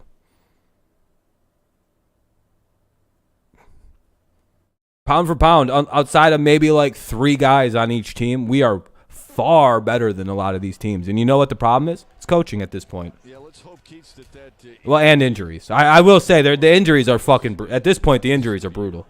if indeed he's injured at all. He did ask to come out of Yeah, sure. Like in what? So he's an outfielder, right? Starling, fair enough. Like he plays outfield, I'm pretty sure. Who is yet to allow a run this season in 14 appearances. Short spring doesn't hurt. Injuries didn't help. Yeah, exactly. It's literally like there's other things than like I don't even think it's necessarily a coaching issue. These injuries have been brutal. Baez has not been hitting. That's been a big problem. Candelario, Scope, those guys not hitting is really cramping our season up. We've seen them expand the zone. Yeah, exactly, Sean. If we could do that, we'd be a good team. Like I don't think we need more outfield help. Like if they just get rid of Robbie Grossman and Riley Green, we need him to get healthy. That's another big problem. More injuries problem.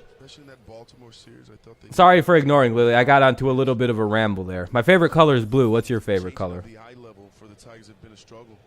The high fastball, and then the bottom. No, I don't know, Daniel. I think small market teams win in baseball all the time. Struck out twice and grounded to third. But this team has deeper issues than executive. I don't think firing Alavila would do anything. Like, if they fired Alavila, what would change right now? You know what I mean? Well, maybe in the offseason some cool shit will happen, I guess, if they hire the right GM. Yeah, I mean, like, Badu looked like one of the most genius picks that he could have gotten, like, in terms of, like, moving around and grabbing a guy, and then now he can't hit. 2 extra base hits. The home run that Torkelson hit in the 7th means Detroit now has. It's just a weird thing, like, I don't know. I feel like a lot of the issues fall more so in the hitting coach department, because now there's one out in the top of the 9th. Here's Castro. Baez strikes out. I don't know, Jeff. He continues before he finds that groove of where he's hitting fastballs, foul line to foul line, out of the ballpark. I don't know. Whoever wants to. Jeff, I don't know how to look into the future. Has to put him in a better frame of mind as we continue on the road trip. I can't tell you who will win. The White Sox might win it. They very well could. But I can't tell you who's 100% will win it. That's a weird statement. When he's having success, he's the same guy as when he's having some failure. I'm only being really technical because I'm in a bad mood because we suck. Down goes Candelario. Man, goddamn Alavila. Can't believe he'd strike out twice. What's up, Charles? I can't believe Alavila would strike out twice in a row like this. Damn him.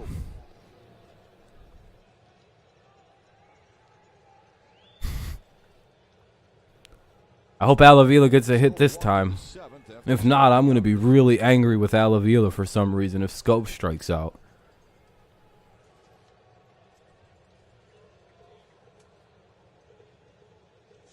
Damn you, Alavila. Hit the ball. Strike 1. I don't understand why Alavila would personally get 3 outs this inning. It's fucking brutal. He should be fired for striking out 3 times this half inning. Against Tampa.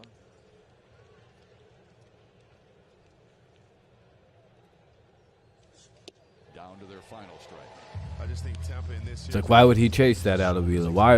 Why would Alavila have a guy who chases bad pitches on his roster? It's almost like, I don't even know how to talk shit about it because it seems so stupid to blame the GM for not being able to hit. Exactly, Sean. And if the team wasn't losing 2 in a row, nobody would be saying any of the shit that they're saying right now about fire anybody. During the 4-game win streak, it was all positives and high spirits.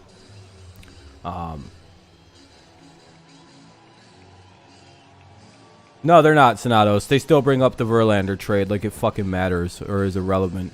They also forget the fact that Franklin Perez suffered a pretty devastating injury shortly after we acquired him, and it was literally nothing. Like I think it was Tommy John or something like that. And Jake Rogers would be our backup, if not starting, or would be our backup catcher. Like sometimes prospects don't turn out good. Like wow. You know, the Marlins traded for Andrew Miller and Cameron Maben, who both fucking sucked compared to Miguel Cabrera and Dontrell Willis. So I you know, sometimes you'll lose trades. In the dirt, 3-2 now to scope.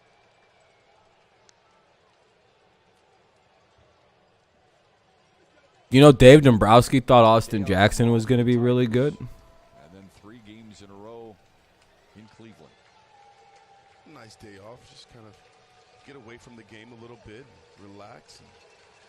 They traded away good pitching prospect. I don't think that we actually had anything to trade away at that point. I don't even know how we pulled that trade off. Pops it up. Like a good old Leland S. Media blew up about his offense sucking. How Leland blew up on Cabrera giving away ABs. Yeah, I mean, it would be nice to just see some, like, frustration out of this. That was an ugly game. All right, well, Tigers stunk it up for a second straight game. They lose 6-1. Yeah, that sucked. I'm probably going to get out of here pretty quick because I'm pretty annoyed right now with some of you. But well, I guess with the Fire Avila crowd, I don't want to go off on them too much. They never gave me a good reason to why he should be fired. It's all like, they can't hit. Yeah, that's the coach. Exactly, Troy. Exactly. No hard feelings. Hope we're all good, my friend.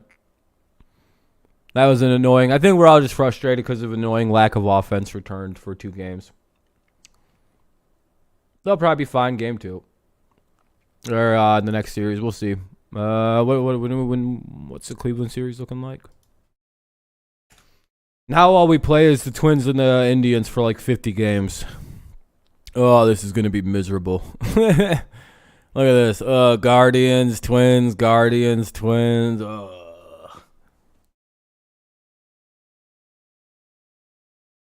Exactly, Sean. I'm excited for Jake Rogers.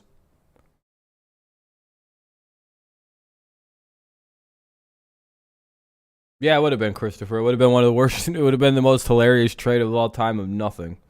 Have a good one, Daniel. But yeah, so tomorrow 7:10, Saturday 6:10, 1:40 on Sunday. Pretty standard schedule after that, it looks like.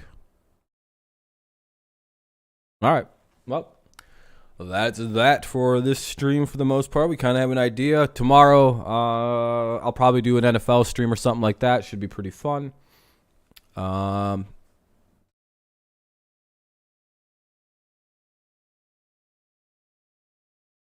I have no preference. I don't really give a shit, Amir. Either works.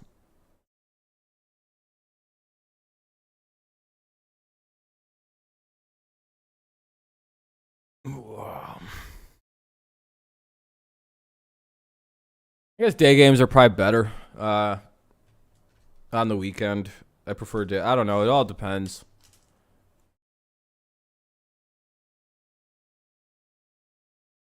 No, you don't have to come back with a solid argument. You can disagree. But I do think we still need to fire that hitting coach of ours. He's absolute garbage. Get rid of him. I'm not going to fall for the false security of keeping him around. We need to fire that guy. He sucks. Do what the Royals did and fire the dude and just pull the trigger. It's not going to save anything to keep a bad hitting coach around and hope he figures it out. Like, no, he's got to go. He should already have it figured out. He's the coach. The hitting coach is in a slump right now. He's trying to work through a hitting coach slump. He's out there. He's watching the tape. He's like, maybe if you pulled your head and dipped your shoulder really aggressive and stepped with your back foot forward, you'd have a hit. You know, maybe we'd need to do things opposite. Maybe hold your breath and shut your eyes and try and fart when you swing. It'll, you know, you ever try biting your bottom lip before you swing? You know, all kinds of dumb-looking shit.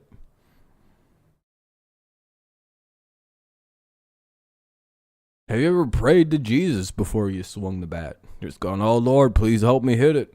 He just has the whiffs terribly. No, why would I have? He sucks. I don't even know who he is. No, I thought we should have hired Marcus Timms. I think the mistake was not hiring Marcus Timms. And AJ Hinch didn't hire Marcus Timms because he's racist. That's a terrible thing to say. I don't mean that.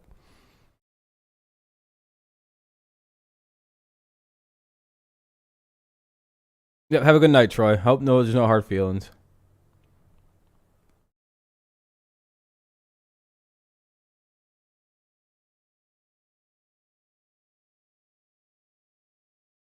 I get fired up about stuff, and I'm been one of Avila's.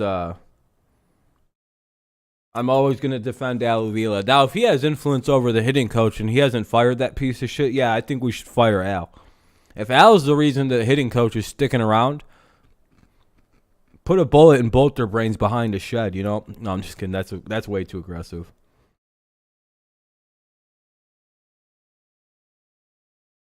But yeah, if Avila's been defending this hitting coach from being the one who gets fired, then you got to get rid of Avila at this point. Because if he's tying his wagon to this fucking loser as a hitting coach, then... If you're AJ Hinch, you're fucking up your chance of going back to Houston by keeping this sorry piece of shit around anyway. Houston's like, uh-oh, did AJ Hinch lose his touch? You know, so I don't think it's in AJ's best interest to keep this loser around either if he's just trying to get back down to the H. They might just hire Dusty's backup coach or some shit. Because I'm pretty sure Dusty's going to wind up retiring at the end of the year, and AJ can opt out, and I'm a little nervous about that. But again, don't know if I would miss AJ too much. He doesn't seem to like coaching here.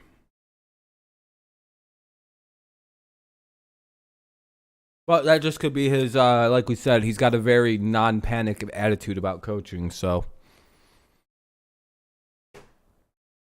Helps when you're in a losing streak, but boy, oh boy, is it frustrating to see, like, no compassion, it feels like. But, all right, that's it for me. Probably no stream this evening. Probably just going to chill and just kind of relax about a few things and whatnot. And, yeah, we'll be live tomorrow, of course. We'll figure something out. We'll probably do some kind of NFL content, just talk about football for a while tomorrow. That'll be pretty good. And then... Obviously, Friday, Saturday, Sunday, Tigers, and then the rest of the week is Tigers, and yada, yada, yada. All right, yep. See you later, Amir. See you later, everybody. Hopefully you have a good rest of your day, night, morning, evening.